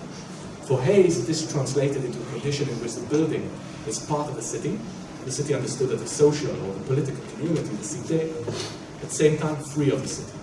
Now, the Seagram Plaza, again, is not a proper plinth, right? The plaza has only 3 stairs separating it from the street, but the side slopes, and on the sides what you get is 4 staircases. It's about elevation and therefore separation, so it is to some degree acting as a place. And the plaza is, of course, very much celebrated as a respite from the busy streets of Manhattan, some way workers can stop for lunch and so on. And the argument of Hayes is that the plaza is a mediating element between the building and the city. Right? The plaza at once belongs to the building, belongs to the city. It has a public function, and that public function penetrates the lobby with its own public function, right? It anchors the building in a kind of site specificity, you may call it, and yet allows the building a bit of autonomy from the city. Hayes says it in this way. The simultaneous production of difference from and integration with the social city is what the Seagram Plaza as both tries to reflect, right? And that's how he formulates this condition, which in 1984 he called critical, in between, and so on. Another intervention comes more recently from 2011 by P.V. Aurelio. I'm going to read to you this long paragraph, which I think is quite an interesting one. Aurelio wrote, the way that plinth reorganizes the connection between a building and its site affects not only one's experience of what is placed on the plinth, but also one's experience of the city that is outside the plinth. One of the most remarkable things felt by anyone climbing at these plinths, whether in New York or in Berlin, is the experience of turning one's back to the building in order to look at the city. Suddenly, for a brief moment, one is estranged from the flows and organizational patterns that animate the city, yet still confronting them. In this way, Mies's plinth reinvented urban space as an archipelago of limited urban artifacts. Now, if you haven't read PV's book, the argument there, this idea of urbanization is his adversary. Urbanization is understood as related to capitalism. There's no differentiation between Keynesian state capitalism and contemporary neoliberal capitalism. He uses terms which are slightly post-Fordist, like spaces of flows, but the understanding is very Fordist, right? Urbanization is a force which assimilates everything into one type of thing. So that is, for him, the big adversary, right? The adversary is characterized as a generic. Against that, he posits this idea of a singular building, but not as a place of difference, but as one of isolating a singular element, a generic element. I won't go into the entire argument, but his other examples go into Piranesi or Hilberseimer and others, but it's actually with Mies where it works the best. Because Mies is the one architect from all of the ones he uses who is really, on one hand, incorporating elements from mass production, right, materials, new architectural elements and so on, and still working on the building as if it's a perfect total artifact. Now, we don't see it in this little piece here, but what Orelli is claiming is that the plinth becomes a boundary, but it's also a mediating boundary, again, between city and architecture. The mediating boundary which makes the plinth effective, if you like. Here, actually, what's interesting about this argument is that his discussion of the boundary creating a political community doesn't become visible whatsoever. What becomes visible is an idea of critical consciousness. He uses the term estrange, and you can think of also of distanciation. So you have kind of Brecht or Shklovsky kind of ideas of art becoming critical or raising critical consciousness by that act of estrangement. And also when we talk about the aspect of elevation and estrangement, we can think of Barthes writing about looking down at Paris on the Eiffel Tower. Barthes writes about it, that this is a critical perspective. One can see the structures of the city. So again, you have an argument about mediation, again, not so much in this paragraph specifically, where it's not about fully isolating the building, but about some kind of relationship with the city. Elsewhere, already discusses this project by Merlin Friesendorfer and Collas from 1976, City of Captive Glory. And if you read the text which accompanies the project, it was really about applying Unger's archipelago model to Manhattan. And it's quite brilliant because Unger has developed his own model for fragmented cities, right? Like post-war Berlin, like Rome. And Collas, coming back from Cornell, from the studio of Unger's, takes the idea and applies it to Manhattan. But it ends up also illustrating the Fourier's argument about how the iron grid in North American cities creates these kind of islands of freedom for architecture to experiment with its own form. Now, what I want you to take to pay attention to are the plinths in this drawing, right? The plinths were very much, of course, a real result of the Zoning Act of 1916 in Manhattan, right? This demand from high-rise buildings to step back to allow air and light to penetrate the street. The Zoning Act also shaped the Seagram, right? The Mies wanted a solid geometrical form. In order to avoid having to step back as far, you could use only 25% of the plot. You couldn't use the entire plot, and that was why we have a plaza to begin with. So the zoning ordinance of 1916 created a condition. In Manhattan, you will see a lot of high-rise towers, skyscrapers, which have the solid multiple-floor plinth, in effect. And what this drawing does is create a kind of caricature of that situation. When we're looking at it, what we see is an exhibit, like in an art gallery or museum. If we think of the function of the plinth in an art gallery and what it does, of course it's there to elevate the artifact to the level of the viewer, but it has another function. When the curator places in a single space diverse artifacts, the curator creates a connection between these diverse artifacts, which were each created as singular objects separated from each other. The plinth is a way of making sure they're isolated, they get their own space, that the space of other artifacts doesn't enter their own space, right? To make sure that you maintain that singularity of every artifact, the plinth is one mechanism of doing it. So this is precisely what we see here with these architectural operations, each one completely different from the other. We are looking at an art exhibit. So again, the function of the plinth. Let me go back a moment. Because what I'm actually arguing is that a modern understanding of the plinth, which is about elevation and isolation, a slight shift from the earlier religious understandings, emerges sometime in early modernity, and it's actually very much visible in those years and early understandings of architectural autonomy before they were actually theorized, right? Now, the theorization of architectural autonomy is quite late. It starts really in the 1930s with Emil Kaufmann. And Emil Kaufmann, in his book OLE W, Le Corbusier, suggested a transition from Baroque to neoclassicism in which the autonomy of the singular building emerges. And the key to that is what he called the pavilion system, right? This layout, urban layout, which is very loose and allows to organize detached homes, urban villas, in a very loose ensemble, if you like, and very different from the more tight, of an axial neoclassicist urbanism of that period in which every piece was a set piece and fixed in place. This is a very looser way of organizing a city, And what is interesting is that it's true if you look at some of the plans from those years, especially in cities which had a lot of rich merchants, you see the merchants started building their own imitations of the country houses, the mansions of nobility, a sign of their own respectability, their own propriety, their own place in society and in culture.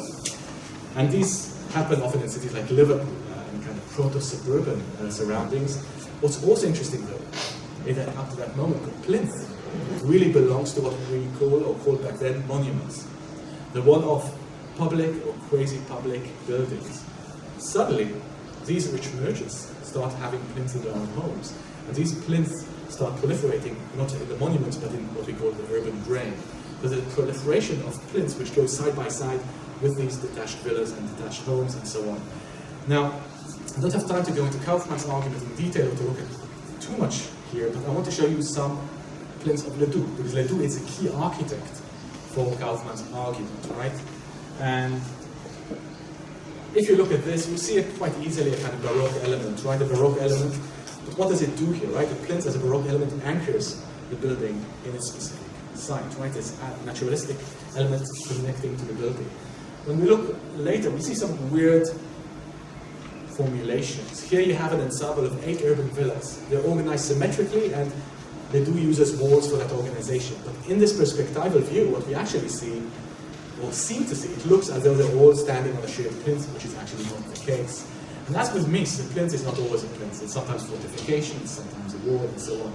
But when we reach Ledoux's more geometrically pure designs, and we look at House Schrenack, for example, what we see is how the plinth isolates the building from its environment, right? And this is actually a Kaufmann argument. I think it becomes very visible in this slide and many others of the more purely robust plinths in some of these cases.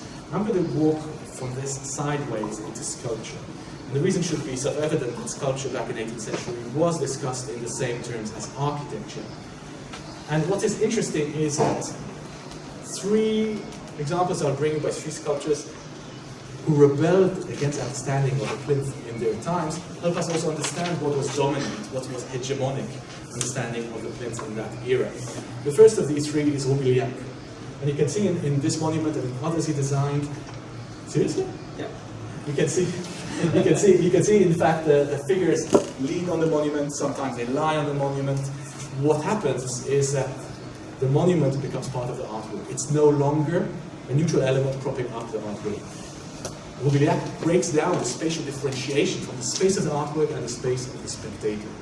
You see something similar happening here, of course. So this monument for Peter the Great by Falconet uses a naturalistic element as a plinth. Here too, a continuum exists between the spectator and the space of art itself. The last project to show is by a sculptor called Houdon. It's in Brest, a late Place Royale just before the Revolution, designed by de Savant. And there are 3 elements here, one of which is the monument by Houdon, which you see here in the foreground. And Houdon decided not to place the monarch on a horse, but on a throne. Provocatively, he said, there is no pedestal other than the steps of the throne. Right? What there is instead is a natural pedestal. The natural pedestal is the cliff itself. And the cliff carries the buildings, it carries the spectators, and it carries the monument as well, right? So this idea of a spatial continuum, a spatial unity emerges. But what I'm trying to show is that these rebellions were made possible because of the clarity of the actual use and function of the plinth in those years.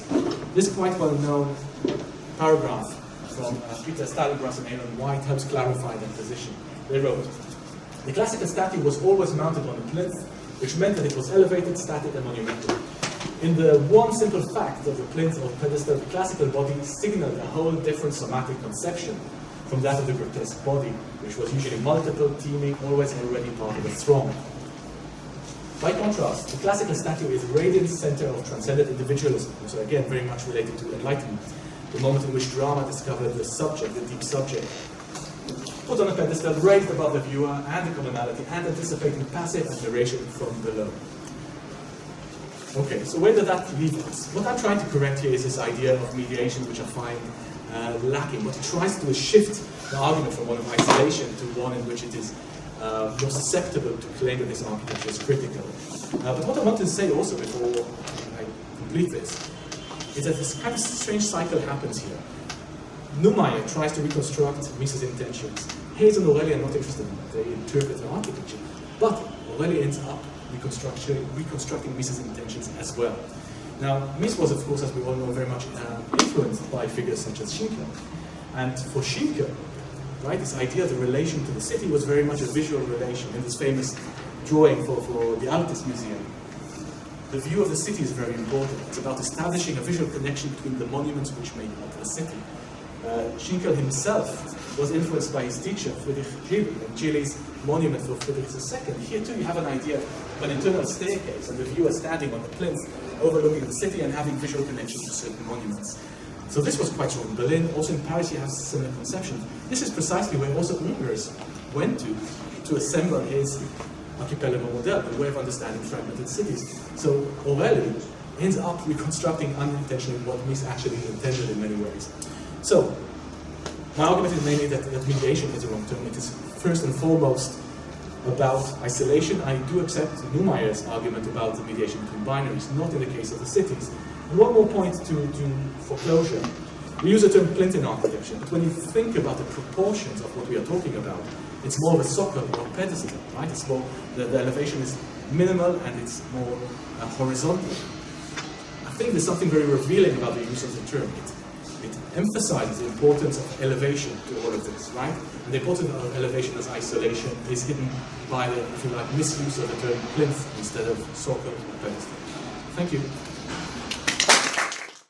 Finally, the last speaker of this session is NATHANAEL FURMAN from London, who is a teacher at the Central St. Martin and an architect and a designer.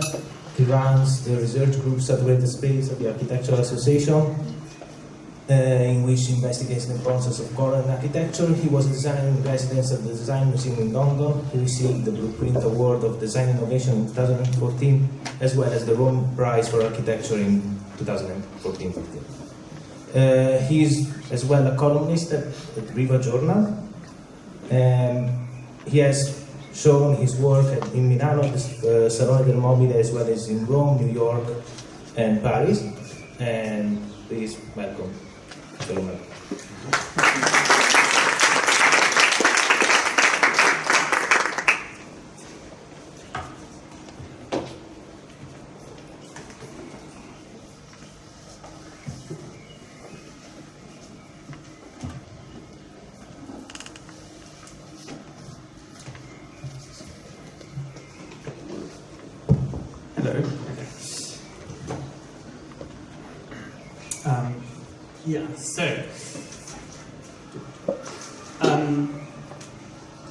We live in an age which, yes, we know, saturated with images, popular architectural culture, which is what I'm interested in. So I'm sort of not really an academic. I flirt with being involved in things like this, but I'm very interested in kind of the more accessible aspects of architectural culture. And over the past few years, we've seen this explosion of places like Dezeen, Art Daily, which we all know produce huge amounts of imagery, and they show a lot of different projects. But intriguingly, rather than creating a world where there's a huge amount of diversity and there's a lot of different projects, which is what one might have expected, actually what happens is a little bit like the way the internet and all the freedoms which had been promised in the 1990s with all of the sort of cyberpunk ideas of total liberation and individual freedom on a free internet, everything's collapsed into Facebook and Instagram and Twitter, which are very controlled platforms in architecture and popular architecture culture. Almost everyone gets their information feed from Dezeen and Art Daily. And actually, there's a lot of different images, but when you spend time on them, what's quite amazing is that all the diversity of these projects ends up becoming very, very similar. And what you find when you look into a little bit more detail is actually there's effectively only one or two people who make the decisions within these organizations of what projects get shown here. There's no critical debate. I mean, Dezeen has introduced its critical weekly column, but there's no discussion about what is shown there. Effectively, it's what they like. But perversely, as this sort of world has opened up, where we have this sort of infinite access to information, people and younger architects and people who just sort of flirt on the outside of popular architectural culture actually see a lot less than they used to if they used to go to magazines, which were all critically diverse.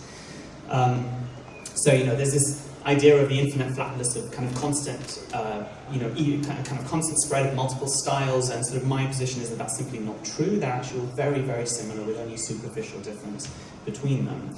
And sort of together with that, at the same time, one would have expected with this sort of incredible ability for the individual, any person, to be able to do their own research online and be able to sort of access archives in ways that were never before possible without actually traveling to a place, that people would be able to do an archaeology of their own particular interests into architectural history. They do their own research, but actually what's happened, a little bit like in general democracy, is that people have ended up clustering around old truths. And actually, now more than ever, if you go onto Tumblr or if you go onto Pinterest, there isn't a sort of incredibly exciting range of new architects who are supremely interesting from countries around the world. What you have actually is the regurgitation, more than ever, just simply in more copies of the same iconic imagery that we were all brought up with as students in architecture school, whether it be the sort of utopian lost ideals of the era of the welfare state, the Smithsons,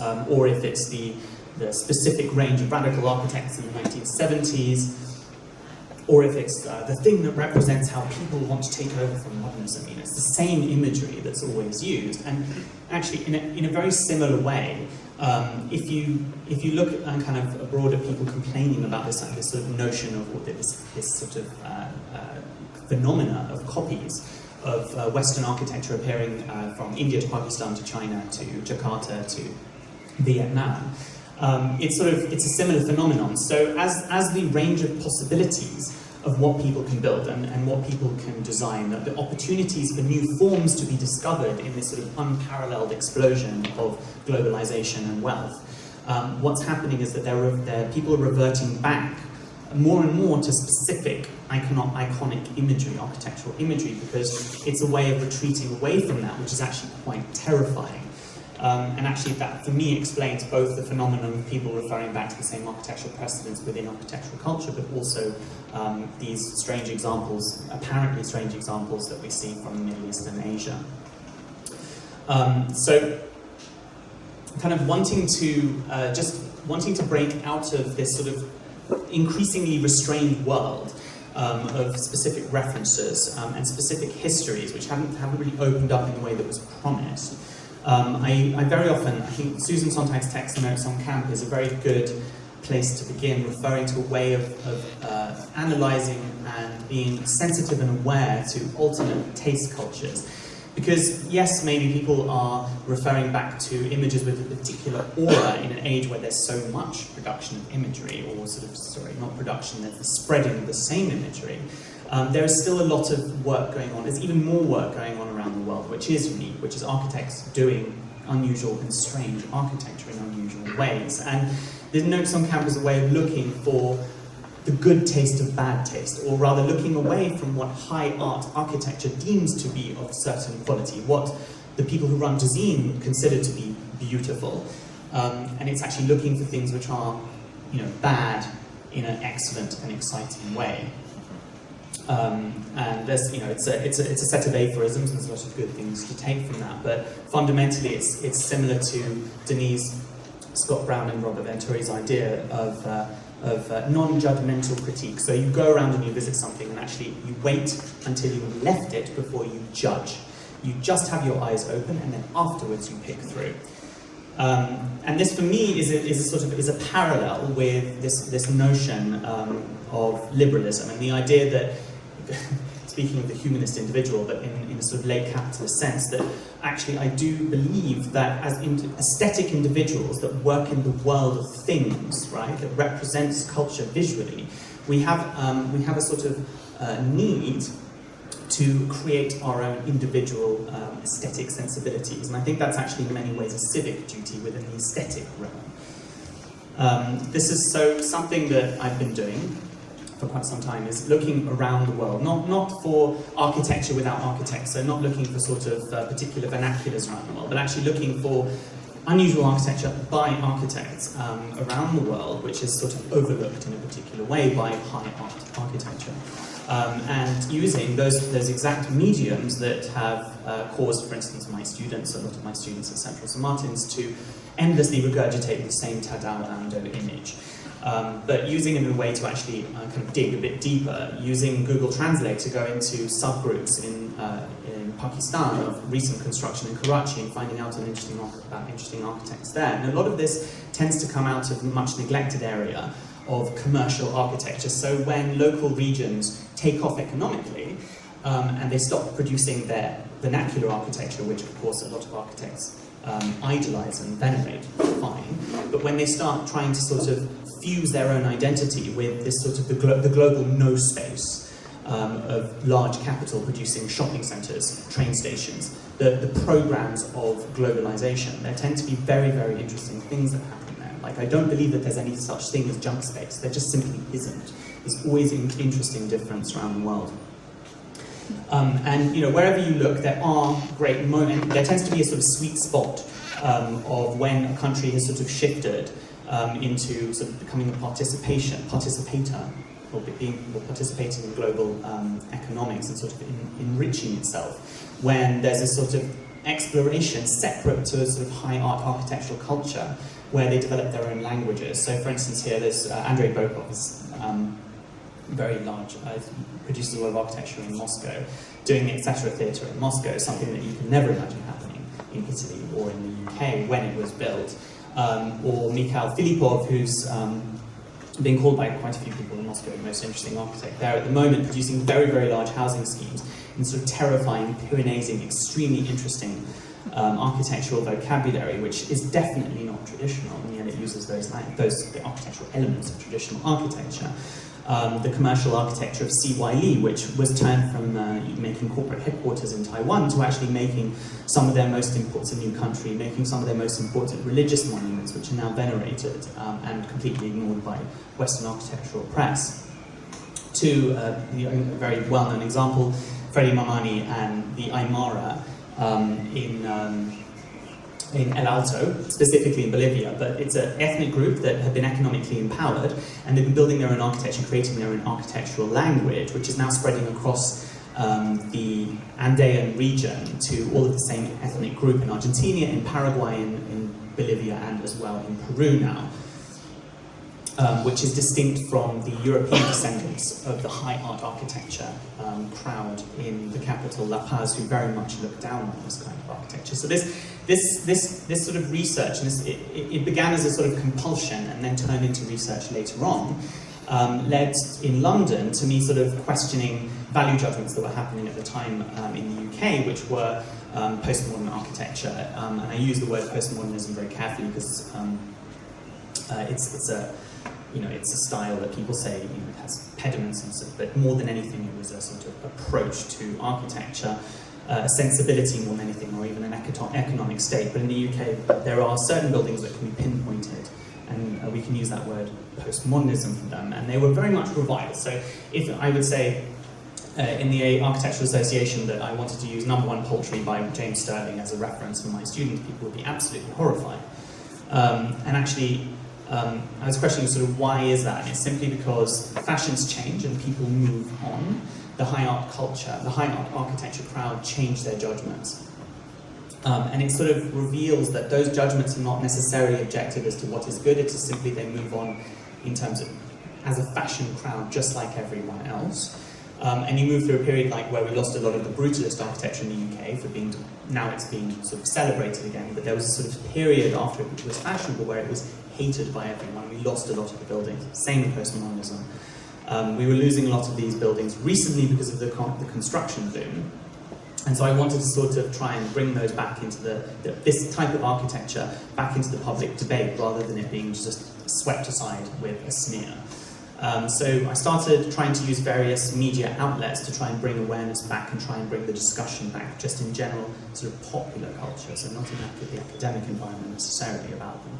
In the Reba Journal, 20th Century Society, Building Design, Icon, kind of various outlets, as well as using other mediums. So and I actually met Giacomo through the through the Postmodern Society, which is a group on Facebook, which ended up sort of taking off quite rapidly, where awareness was raised about these buildings, but also a lot of really, really good research started to happen, strangely, with very, very active members kind of coming up with really sort of obscure buildings from all over the world. So that became sort of quite an interesting research group, informally, as well as using Tumblr and sort of inserting projects which were not present within the sort of architectural popular culture field into Tumblr, which then is quite amazing because things get diffused very quickly. It's one of those mediums where things get reblogged, then they end up on Pinterest, and suddenly you Google one of your images and there's 3,000 versions of it on Instagram.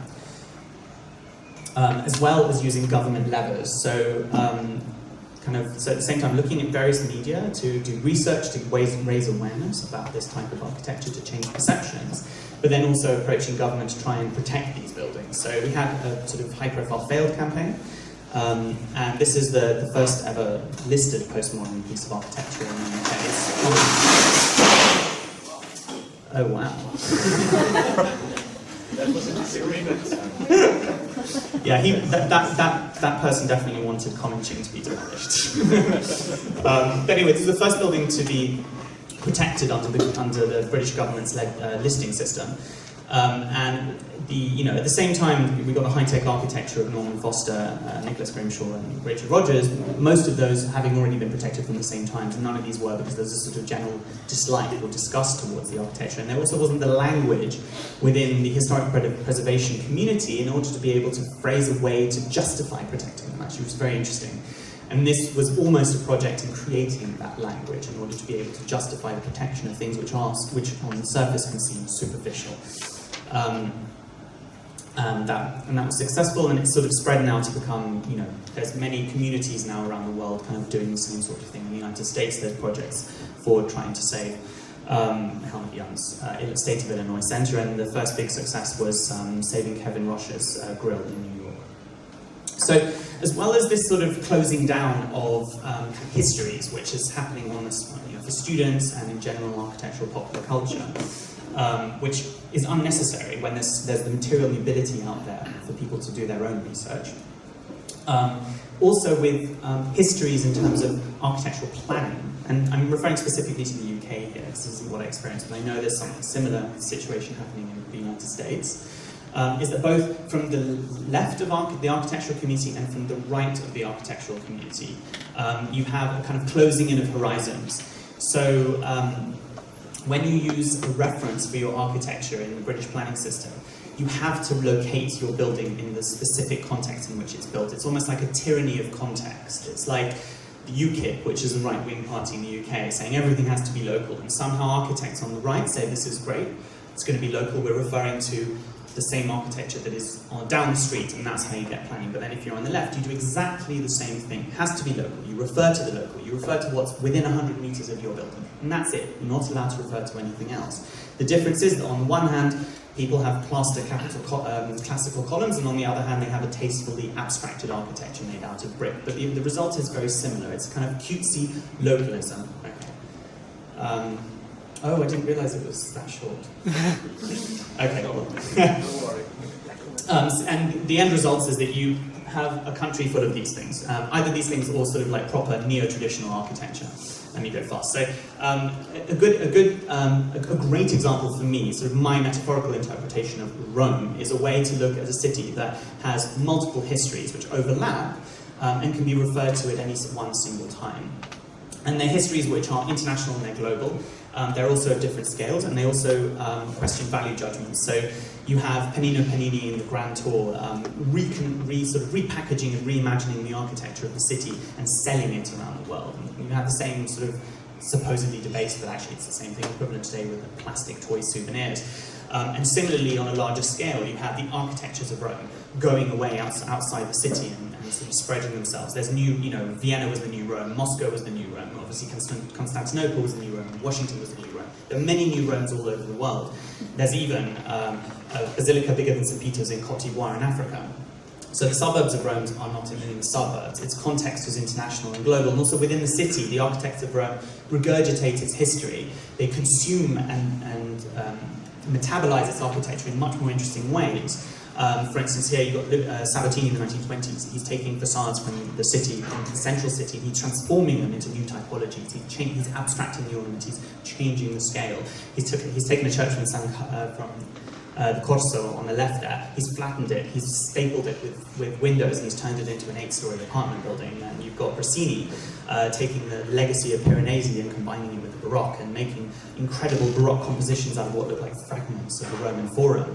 So for me, actually to come back to the internet in a positive way, Rome is sort of like an image of what the city could be if it were like the positive aspects of the internet, where everything is simultaneous. You know, in terms of histories, multiple buildings refer to multiple histories all the time, but they're spatialized, so in a way chronology collapses. It's flat, but in a very positive way, like the internet. You experience history simultaneously, but at any one single point, you can then go into a building and discover stories which then go deep. So like in the internet, where you fall down a hole on Wikipedia and you end up learning about some obscure African kingdom in the 13th century, if you go into a Roman church and you start researching about it, in almost any of the churches, you'll find some incredible history there. And it's also been reimagined, and the city has transformed, and architectural history has been transformed through the imagination of people reimagining the city from. Obviously, the greatest example being Piranesi. You know, based upon his factual understanding and analysis of the history of the city, he then imagines a Rome that's even more Roman than the original Rome, with these views, for instance. But that's actually gone and transformed the city because his drawings have influenced future architects, which then built real buildings and then transformed the city based on their individual reimaginations. De Chirico is a great example. So he came to Rome, reimagined it, and his buildings then went on to influence an incredible construction, incredible range of constructions in the 1920s and the 1930s that transformed the face of the city based upon his imaginary reimaginations of the architecture.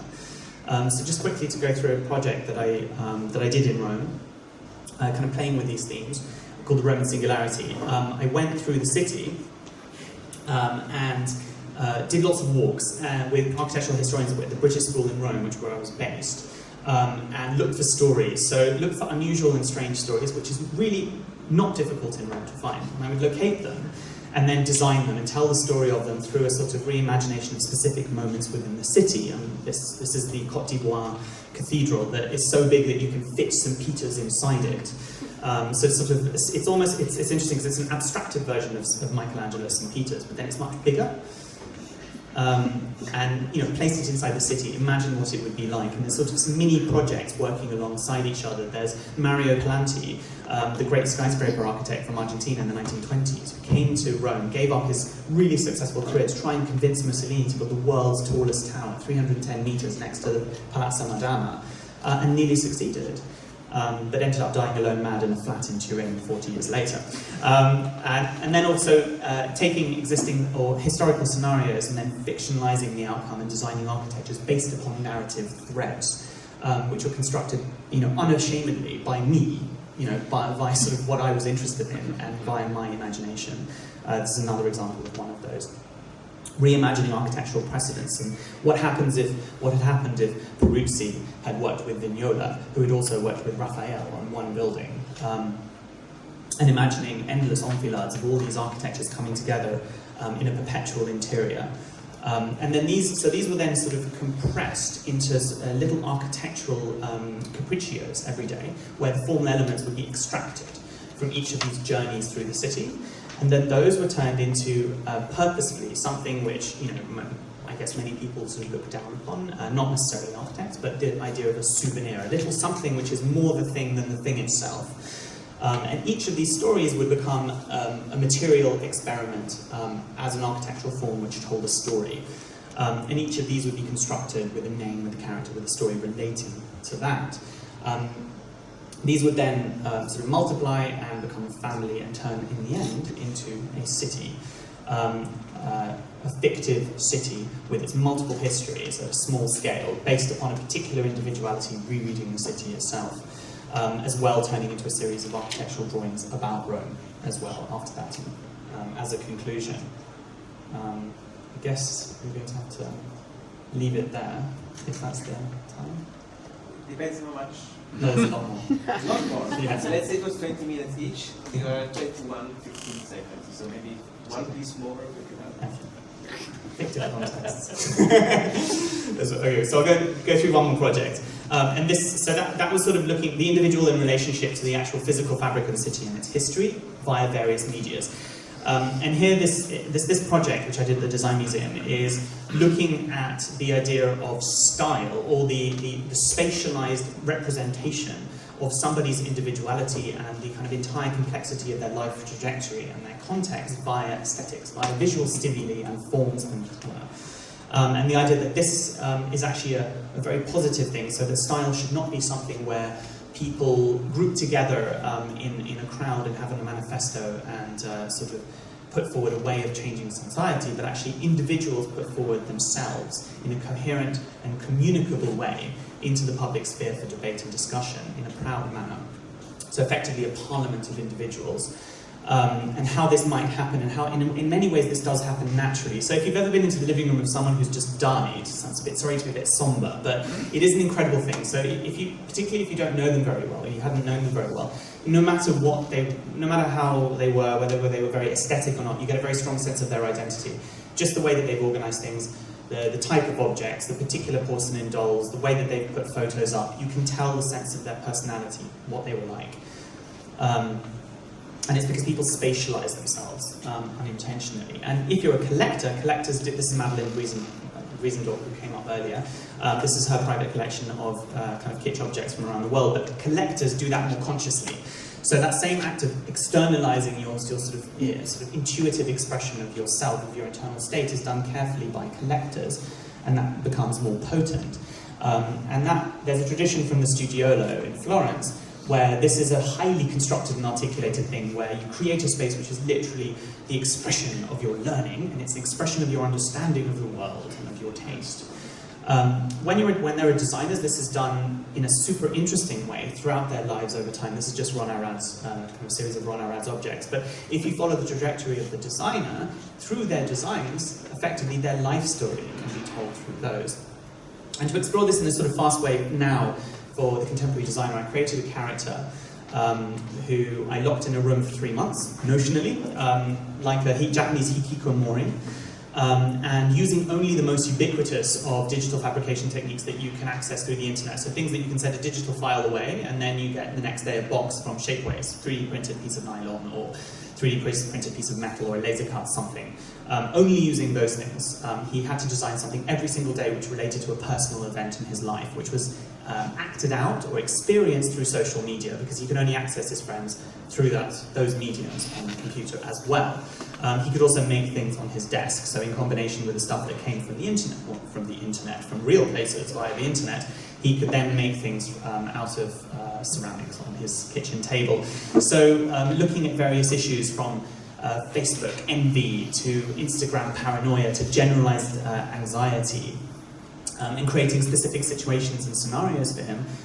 Each of these would then be lived through the story of an object. So each of those objects would have a material set of parameters, right, to them. You can only make ceramics in 3D printing in a particular way with a tolerance of like 6 millimeters. They're quite fat and chunky.